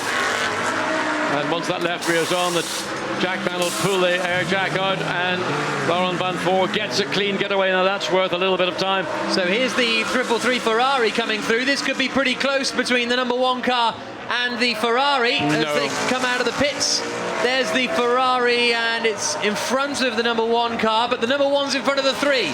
So Van Voort emerges in front of Stefan Ortelli. And Stefan Ortelli will be absolutely, I'll not say what he'll feel about that, but for Laurent Van Voort, that good pit stop, particularly the good clean pit exit, has given him another position in the order, and now he will have his eyes focused on the back of the Ferrari. And if any of the Audi drivers today is going to run down the Ferrari, you've got to think it's the man behind the wheel of number 1, Laurens Van Voort. But it's a big ask.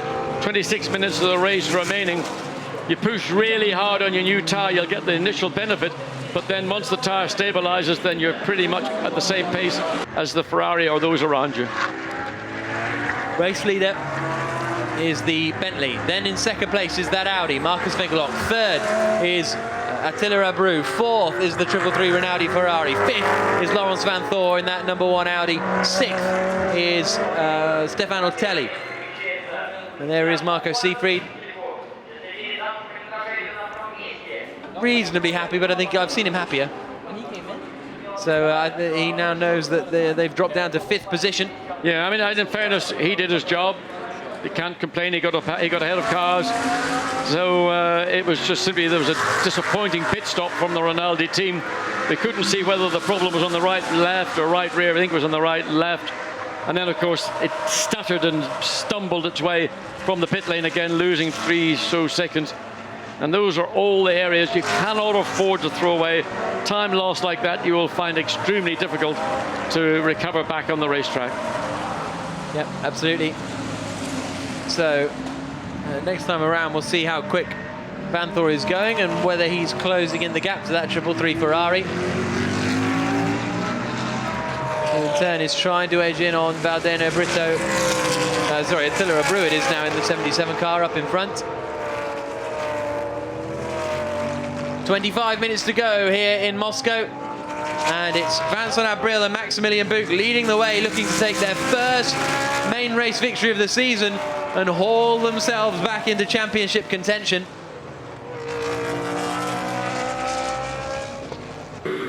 We go on board now with Marco Seefried. Norbert Siedler. So let's look and see what the Ferrari can do. We've seen it get past the BMWs relatively easily. But again, it's just another distraction for Norbert Siedler to have to contend with, having come away from a really disappointing pit stop and the loss of all those positions when they had the potential to take the lead of this race and, arguably go on and win it. So not really running the BMW down hugely. It's only at the very end of the straight that they catch up. So this BMW in the race, but the other car we believe has actually been retired. The Zero car has gone back in to the garage and its day is over. So Norbert Siedler, he'll have to work hard. The 77 BMW isn't about to give that away easily. It's a good punch hole for the team, who have been picking up strong points really throughout this season. Yep, they'd love to pick up a good result at their home race, the Rinaldi team. And, well, half a second on that last lap, the Ferrari closed the gap in by, so that's pretty impressive stuff. And if they continue that kind of form, they'll be there or thereabouts. And Marcus Winkelhock has just done the fastest first sector of anyone, taking 4/10 out of Max Buch in sector 1 alone.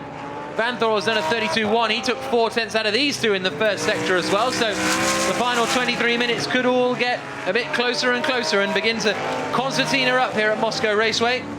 Wouldn't it be an interesting concept, bearing in mind that there was a force majeure situation for the number 6 Audi that Marcus Winkelhock's driving, that a team may concoct another force majeure system to make sure that their so-called star driver actually does the whole race? I mean, I wonder if you could get away with that.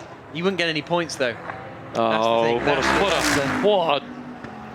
You're right, I forgot about that. The points thing is the thing that would be the kicker, so we'll put a pen through that idea. But it would be cool to have to watch these guys battle it out all in their own cars. But look how close it is now in the battle for third place. So late on the brakes, the Ferrari swings it out of the final corner, and there's maybe 4 car lengths between them as they come across the line underneath our commentary box into turn 1 once again.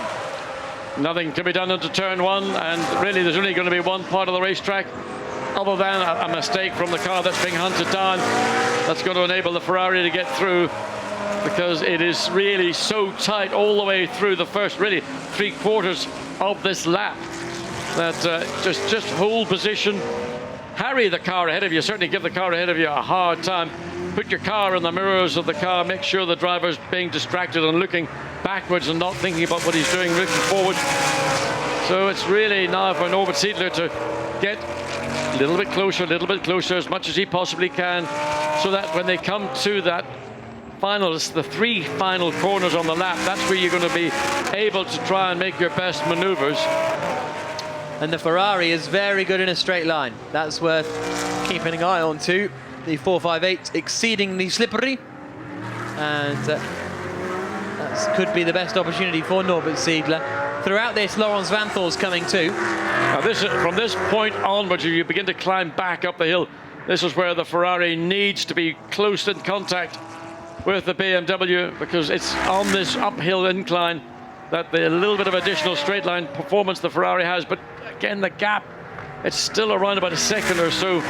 And maybe on this particular time, the Ferrari didn't get quite such a strong lap. Again, you see as they come under braking, the gap halves as Sergio Jimenez just realizes the BMW is braking earlier, so the Ferrari catches up. And as they come across the line, the gap really pretty much as it's been. Leading the way is 84 Bentley. That's Max Buch at the wheel.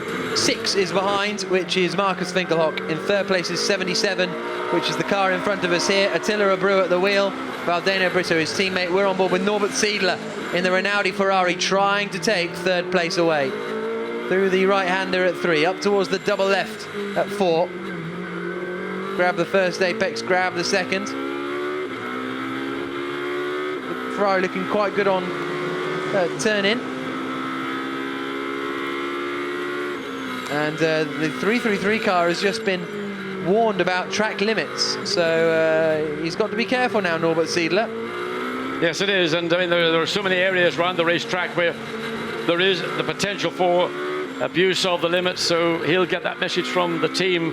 And I would like to know which particular corner, or is it just everywhere around the track?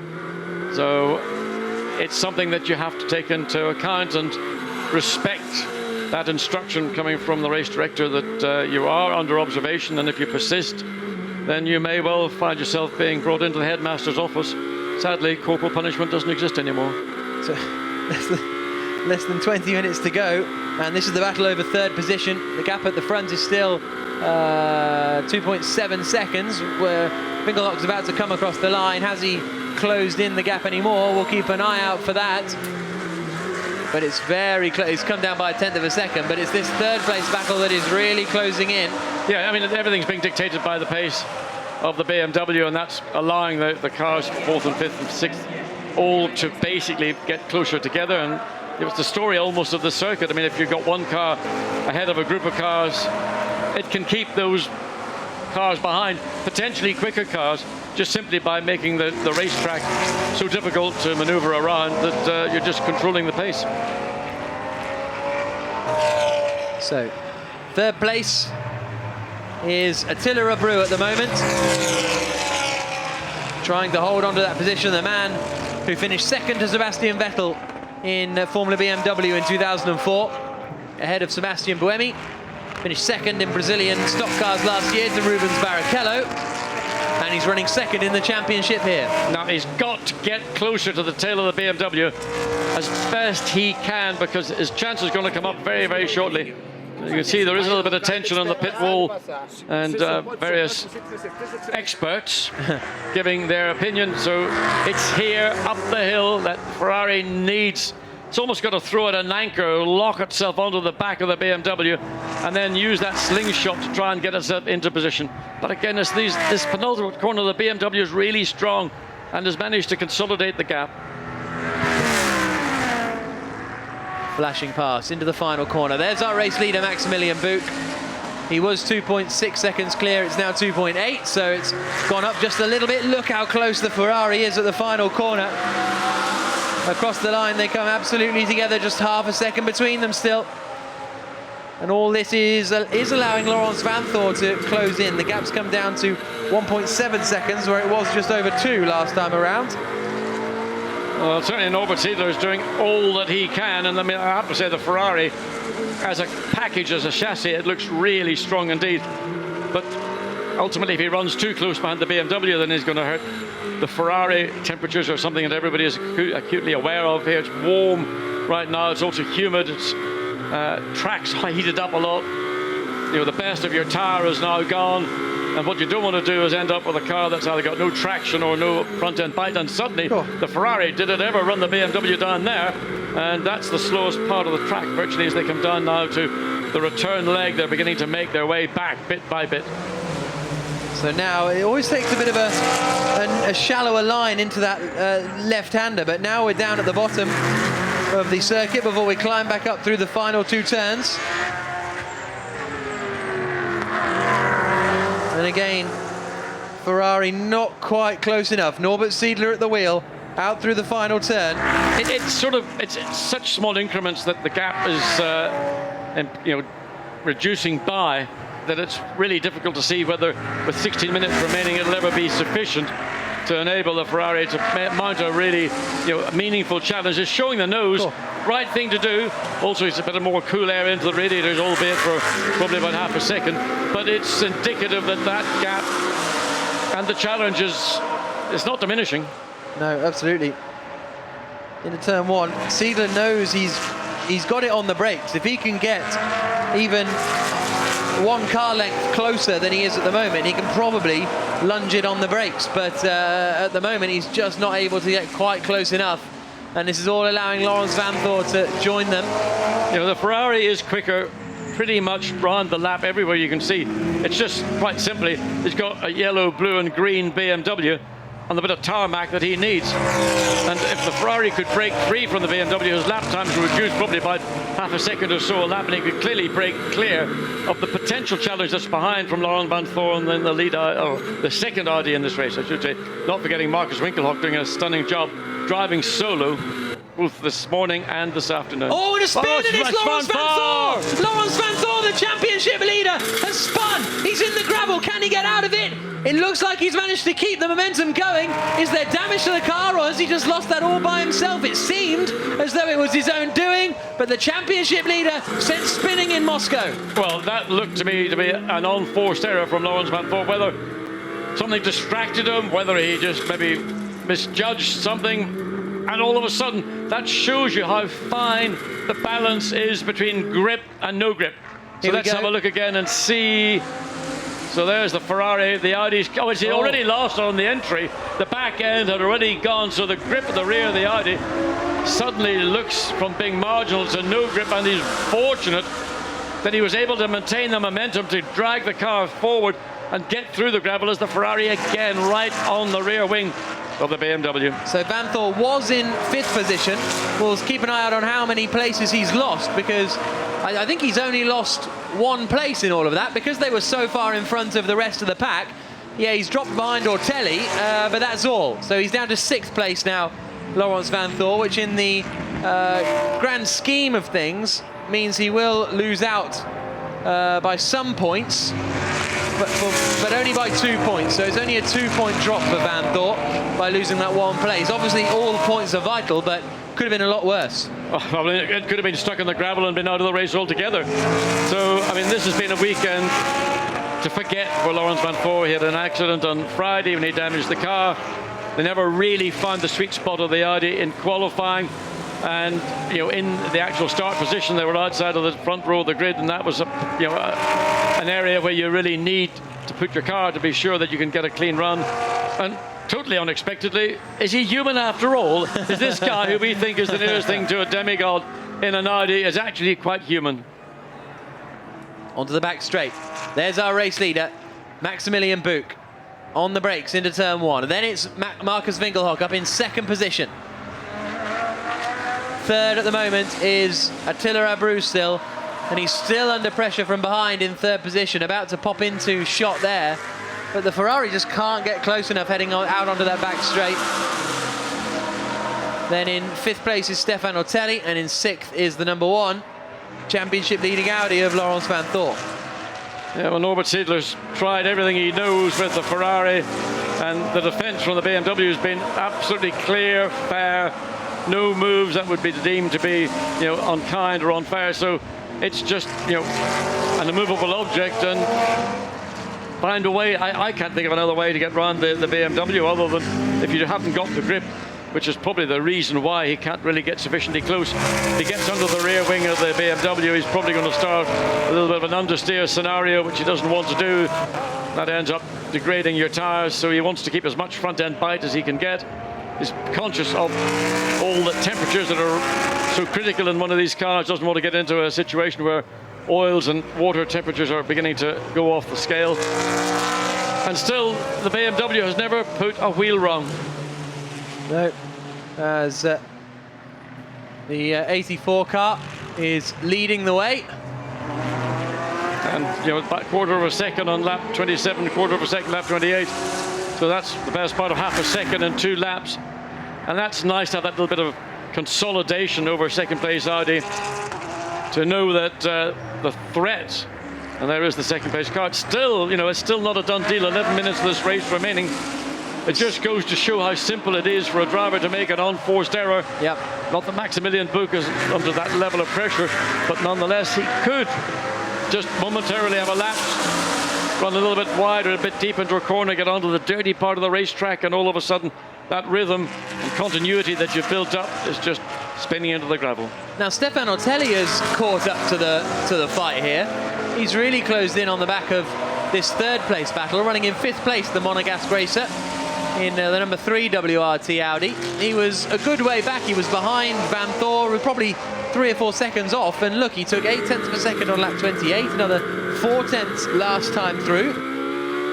So Otelli really starting to come into the fray here. Well, this is sort of Stefan Otelli territory, when the odds are stacked against you. First man out of the trenches is Stefan Otelli. Up into 7. Then looping around the long left-hander. This is the view back from the 333 Rinaldi Ferrari, watching Stefan Otelli getting closer and closer.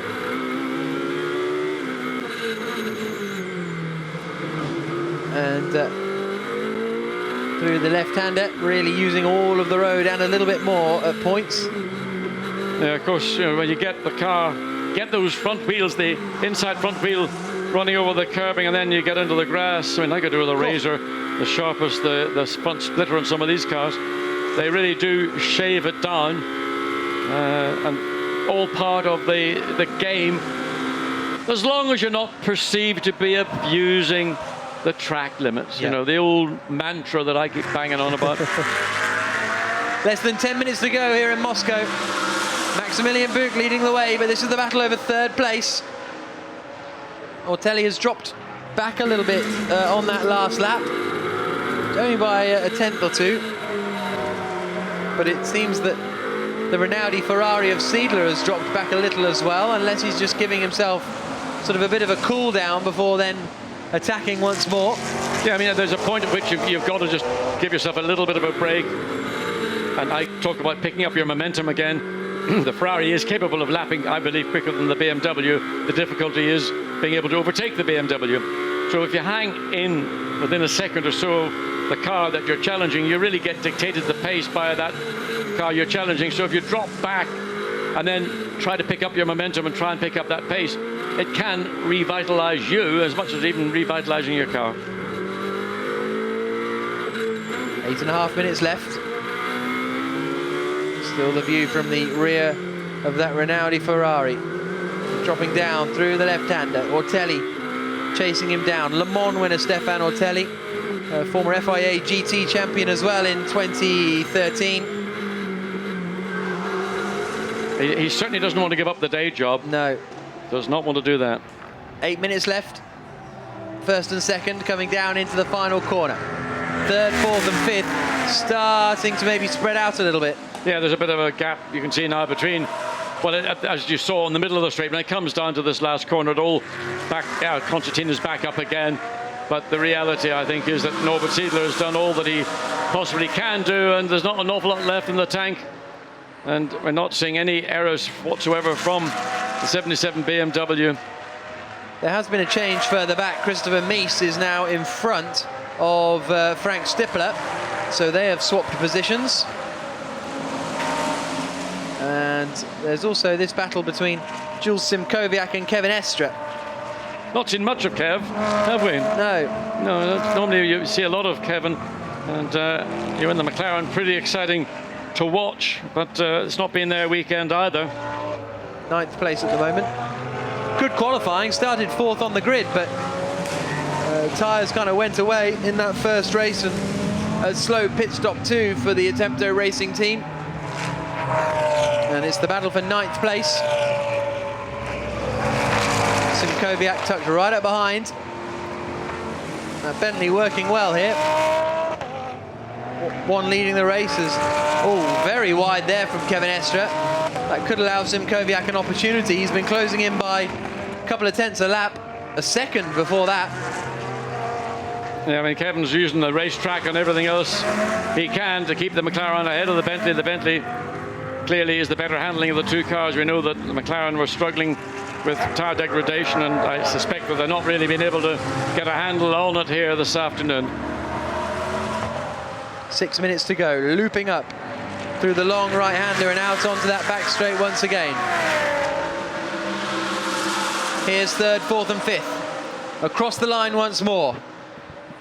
Not that many laps to go here in Moscow. Round 4 of the Blancpain GT Sprint Series. After this, as far as Blancpain is concerned, it's the Spa 24. And look how close it is through the final corner. Simkowiak almost nudged the back of the McLaren there through the final turn. And as a result, lost a little bit of momentum.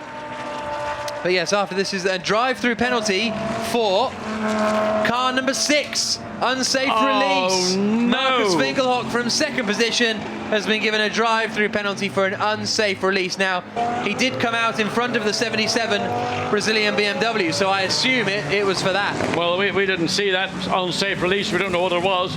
But what disappointment, what a great effort by Marcus Winkelhock to do what he's done solo all afternoon, and now he's got the penalty of an unsafe release, which again, you know, when your luck's going, it's going. Yeah, absolutely.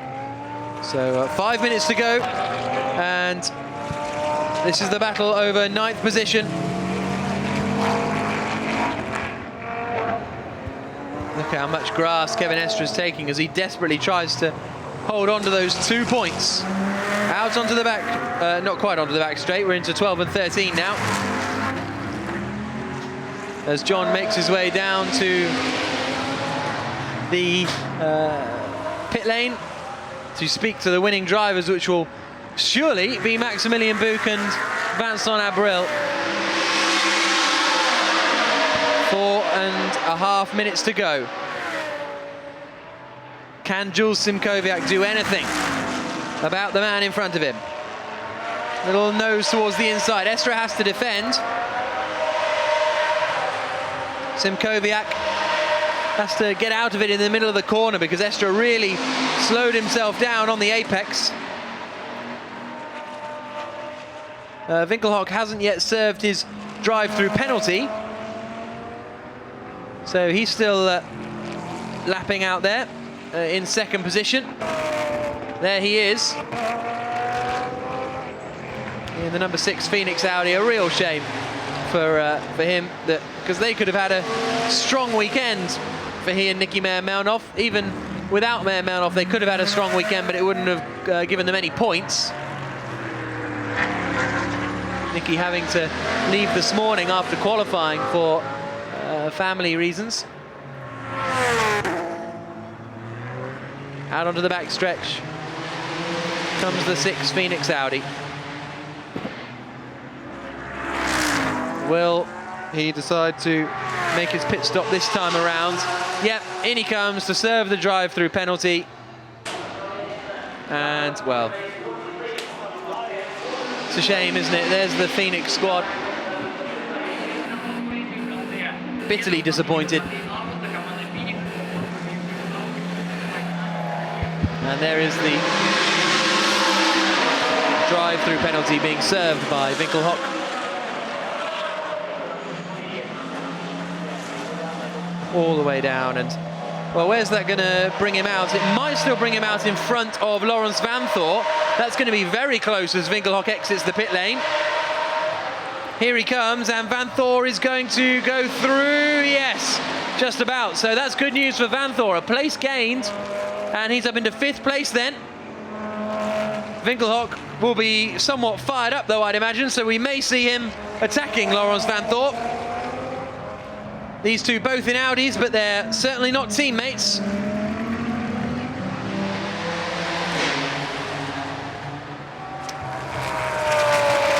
Two minutes to go. And this is the battle over 5th place now. Laurens Vanthoor holding the position at the moment.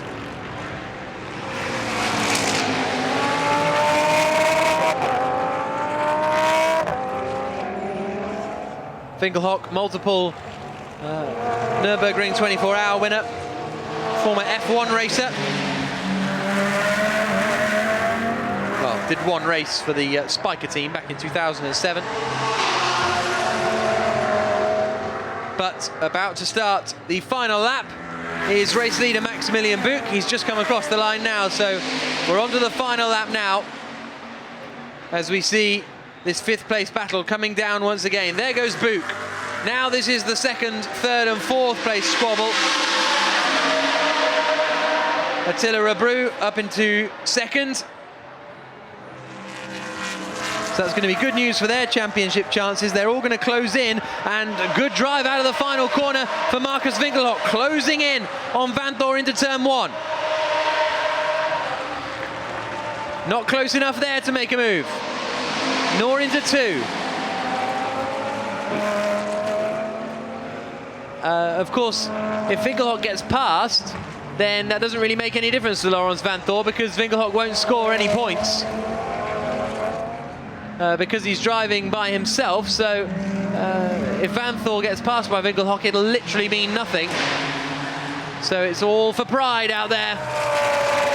We're on the final lap of a long day of racing here in Moscow. Qualifying this morning, both the qualifying race and the main race this afternoon, and this is the 84 HTP Bentley that is looking set to take its first ever victory. Bentley has won before in the Endurance Series with the M Sport team. HTP have won before with Mercedes, but now the pair are going to win for the first time. Down towards the final corner comes Maximilian Buch. He and Vincent Abril are going to take victory in the main race and haul themselves back into championship contention. They win in Moscow. Lights are flashing. 2nd across the line for Attila Rebru.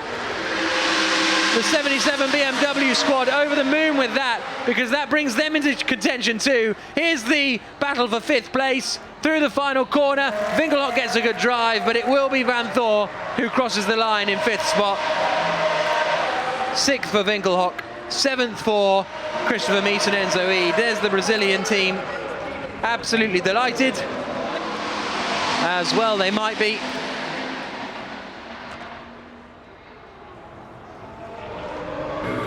And there is the 84 HTP Bentley. Maximilian Buch, his first win in a while.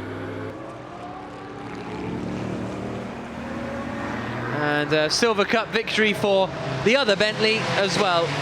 Jules Simkowiak and his teammate for this weekend, Max van Splunteren, both winning in the Silver Cup.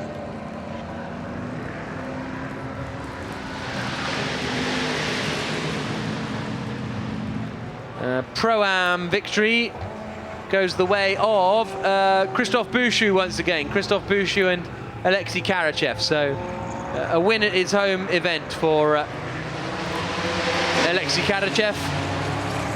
But there's the 83 Silver Cup winner. A podium as well for the Ferrari team, so that's really going to tighten up the championship, bring it all a lot closer together.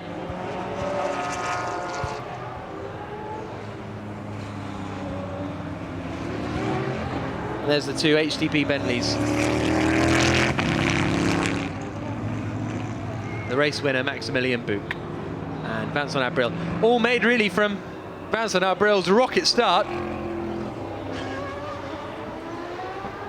Really was an impressive getaway from Abril.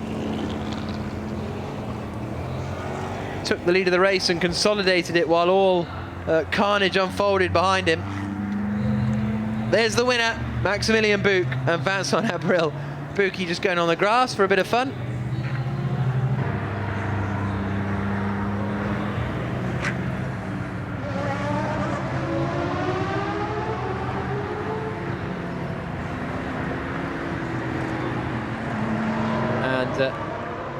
That will certainly bring them into championship contention, no doubt about that.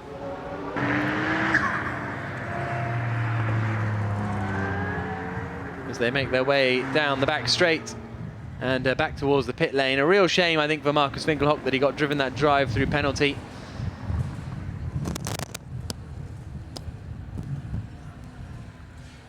And this is like, it feels like the slowest slowing down lap ever. They're all really cruising their way back towards the pit lane. Into the pits has come the Silver Cup winner. But now here comes our race winner for the HTP Bentley squad. And no doubt all of the HTP crew will be absolutely over the moon.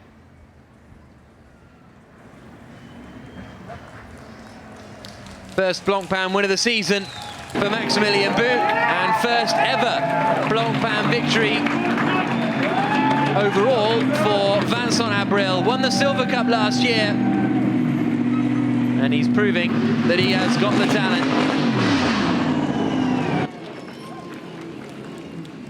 Abril over the moon.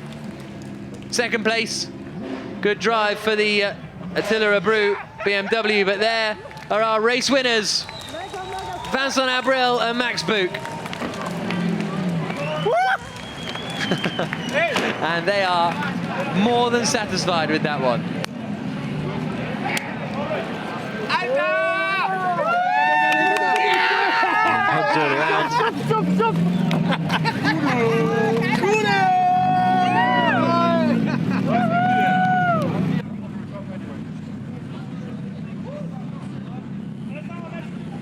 And there is the Van Splunteren and Simkowiak team as well. A win for them in Silver Cup and a good finish as well. There's Attila Abreu and Valdeno Brito. A second place for them, picking up 18 points, closing in the gap on the championship leaders, Laurens van Thor and Robin Freitz.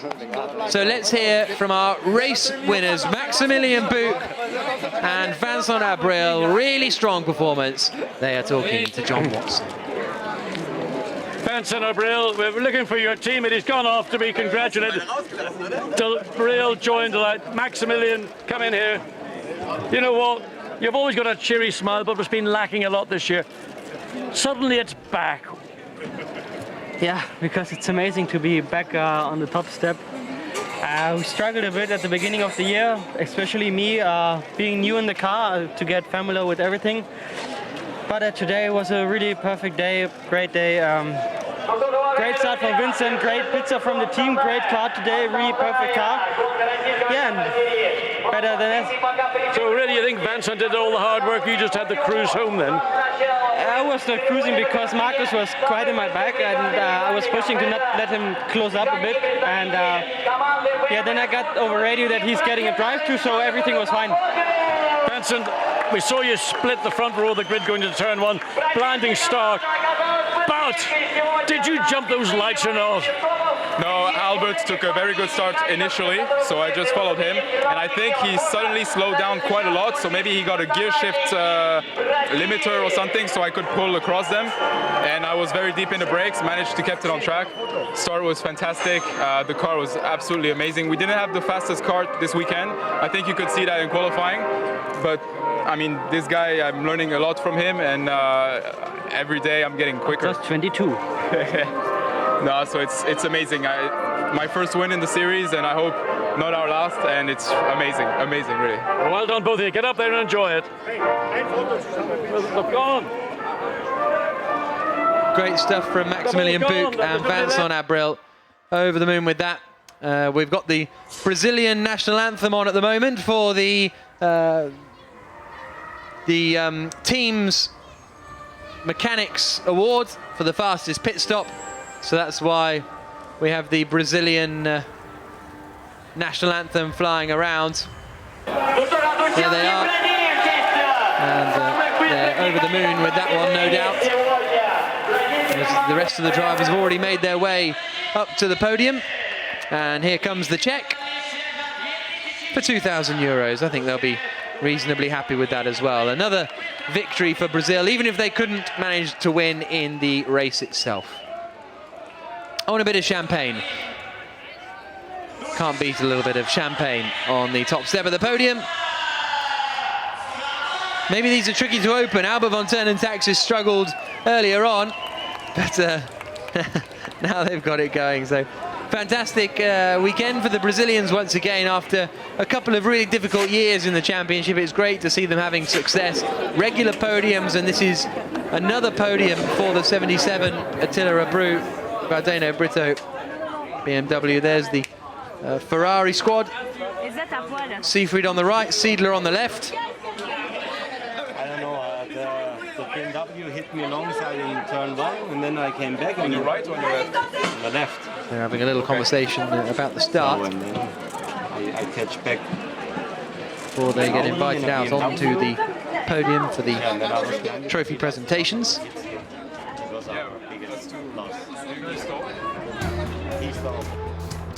Here's a look at the results after 36 laps of racing. Win for Buch and Bentley and Vincent Abril. 7.5 seconds clear of the BMW Sports Trophy Team Brazil squad in second place. Valdeno Brito and Attila Abreu. Seefried and Seidler completing the podium. Then fourth down to eighth was Audi's. Raquelme Nortelli, the first of them. Freins and Van Thor losing ground at the top of the championship. Marcus Winkelhock finished sixth despite having a drive-through penalty. Enzo Ede and Christopher Mies in seventh position. Nash and Stippler eighth. Rob Bell and Kevin Estra in ninth place in the McLaren. Max van Splunteren and Jules Simkowiak winning the Silver Cup in 10th place ahead of Walkinshaw and Dolby. Karachev and Christoph Bushu winning the Pro-Am class. 13th in the end was the 71 GT Russian car of Alexei Vasiliev and Marco Asmer. 14th for Mark Trositsky and Nick Hammond. And then good to see the Porsche getting to the end. Ivan Samarin and Sergei Chukhanov. Caco Bueno and Sergio Jimenez retired, as did the Marco Bononomi and Philippe Salaquada car, and the Reiter Engineering Lamborghini got out on the first lap. First turn, really, more than anything else, as we get ready for the podium presentation then.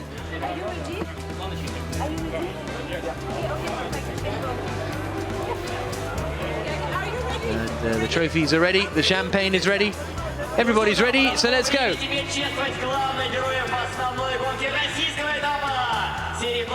So, Maximilian Buch and Vincent Abril about to head to the top step of the podium for the first time for Bentley.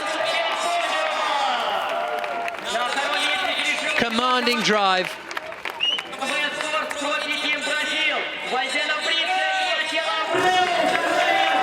Valdeno Brito on the right there. Attila Abreu, the first man out onto the podium. Second place for BMW Team Brazil.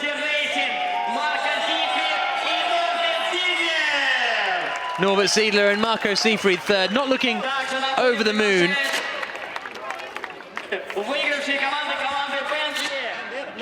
I think they felt that they could have done a little better. And there's Renaud Dufour, the boss of the HTP squad, heading on to the top step.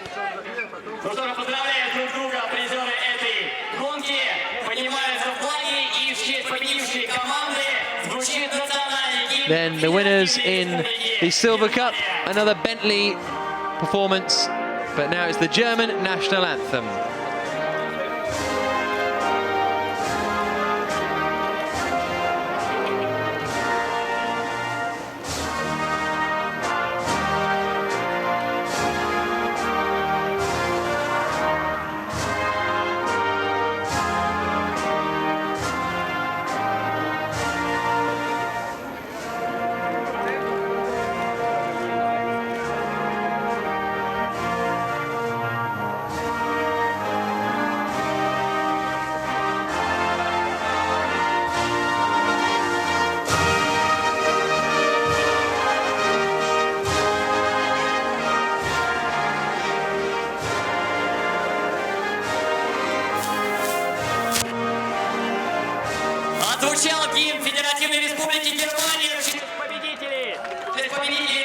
So the top step for Buch and Abril.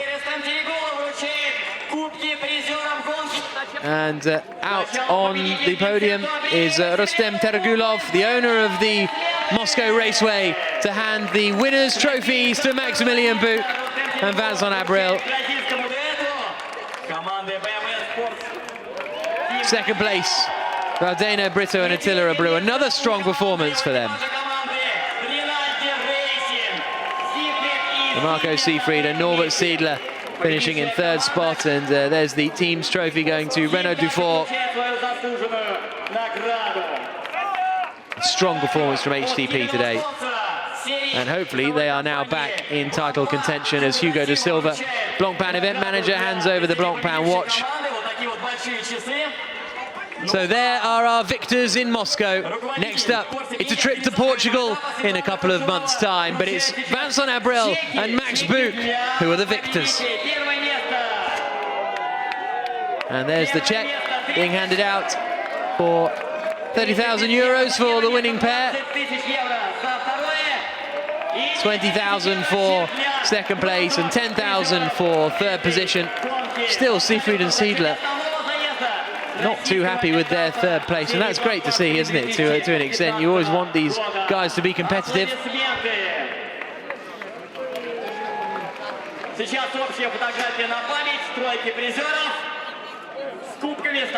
So now they will pose for some photos, I imagine, before the champagne gets underway again. Vincent Abril's first win in this series. He's been on the podium many times, thanks to winning Silver Cup races last year. But now it's the champagne, and it's Maximilian Buch and Vincent Abril who take the victory. Championship leader Robin Freitz and Laurens van Thor spin down to fifth. And this championship just gets tighter and tighter heading to the next rounds in Portugal.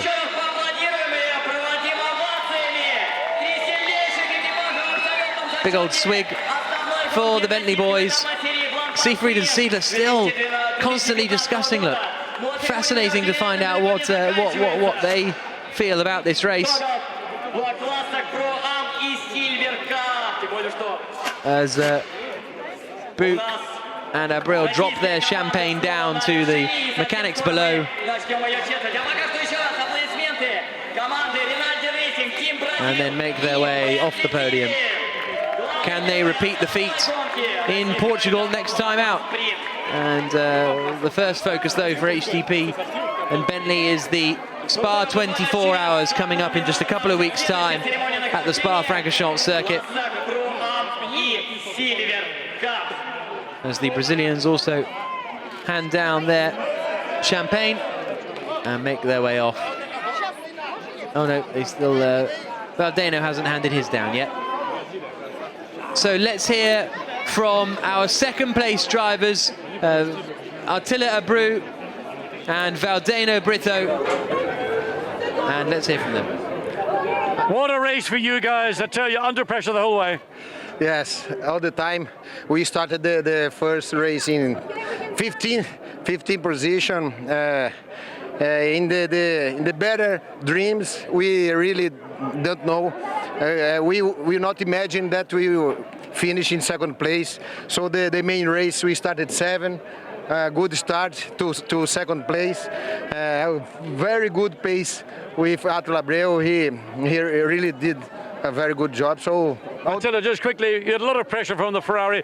They probably thought you were going to be ahead, but what do you think? Yeah, he pushed me so hard. He tried to make me a mistake. I was doing a good really pace. I was able to don't make any mistakes and just bring the car to second position. Ferrari is really fast in the straight, but we are able to manage the second. Thank you. Brazil!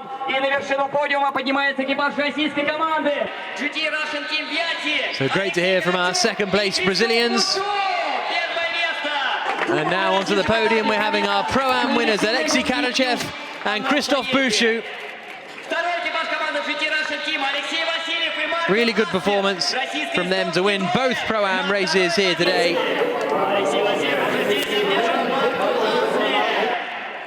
The GT Russian team victorious twice.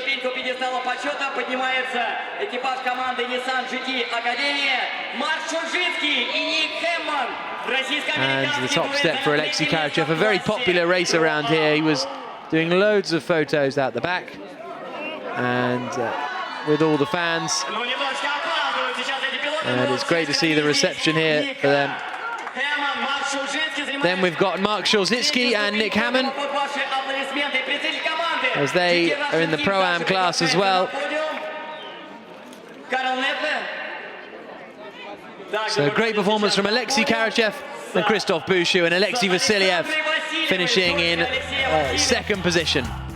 So here's a look at the points. The gap at the top has really come down. Robin Freitz and Laurens Vanthoor, 78 points, but just 15 behind now of Vincent Abril and Maximilian Buch, and a further 4 behind them, so 19 points behind are Attila Abreu and Valdeno Brito.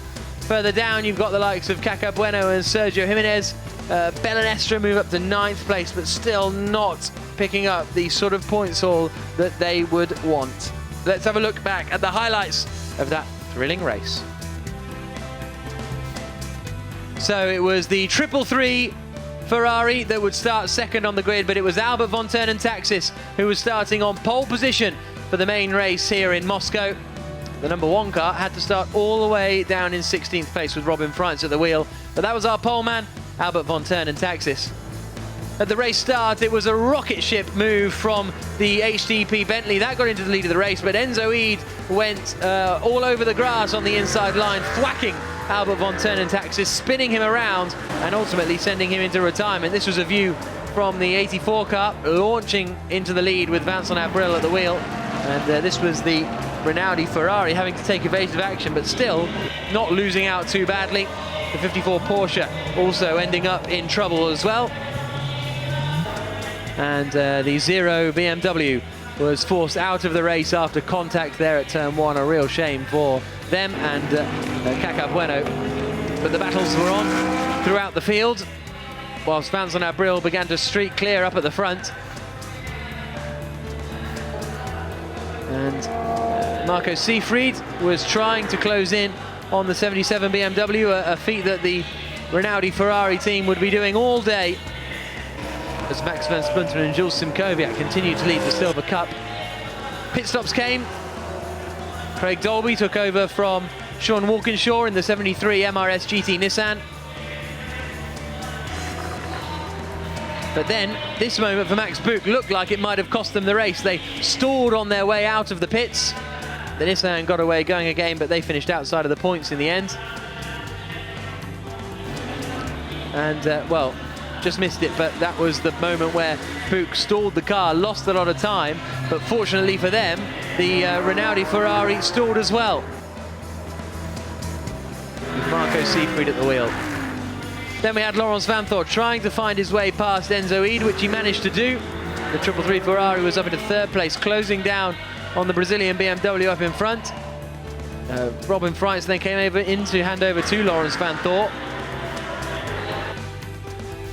as Marco Seefried at that point didn't realise that they'd dropped down to 5th place. So now the battle was on between 2nd and 3rd. At the time it was 3rd and 4th, but Marcus Winkelhock was later given a drive-through penalty. Then Laurens Vanthoor spun out of 4th place. He only lost 1 position. It only cost him 2 points, but nevertheless, it wasn't particularly ideal. Vincent Abril was watching on, though, as his teammate Maximilian Buch led the way in car 84, and he took victory. That was him going off the track on the slowing down lap, and he came through to win and move now very close to the top of the championship leaders. So the battle is very much commencing as we go into the final 3 rounds of this Blancpain Sprint Series season.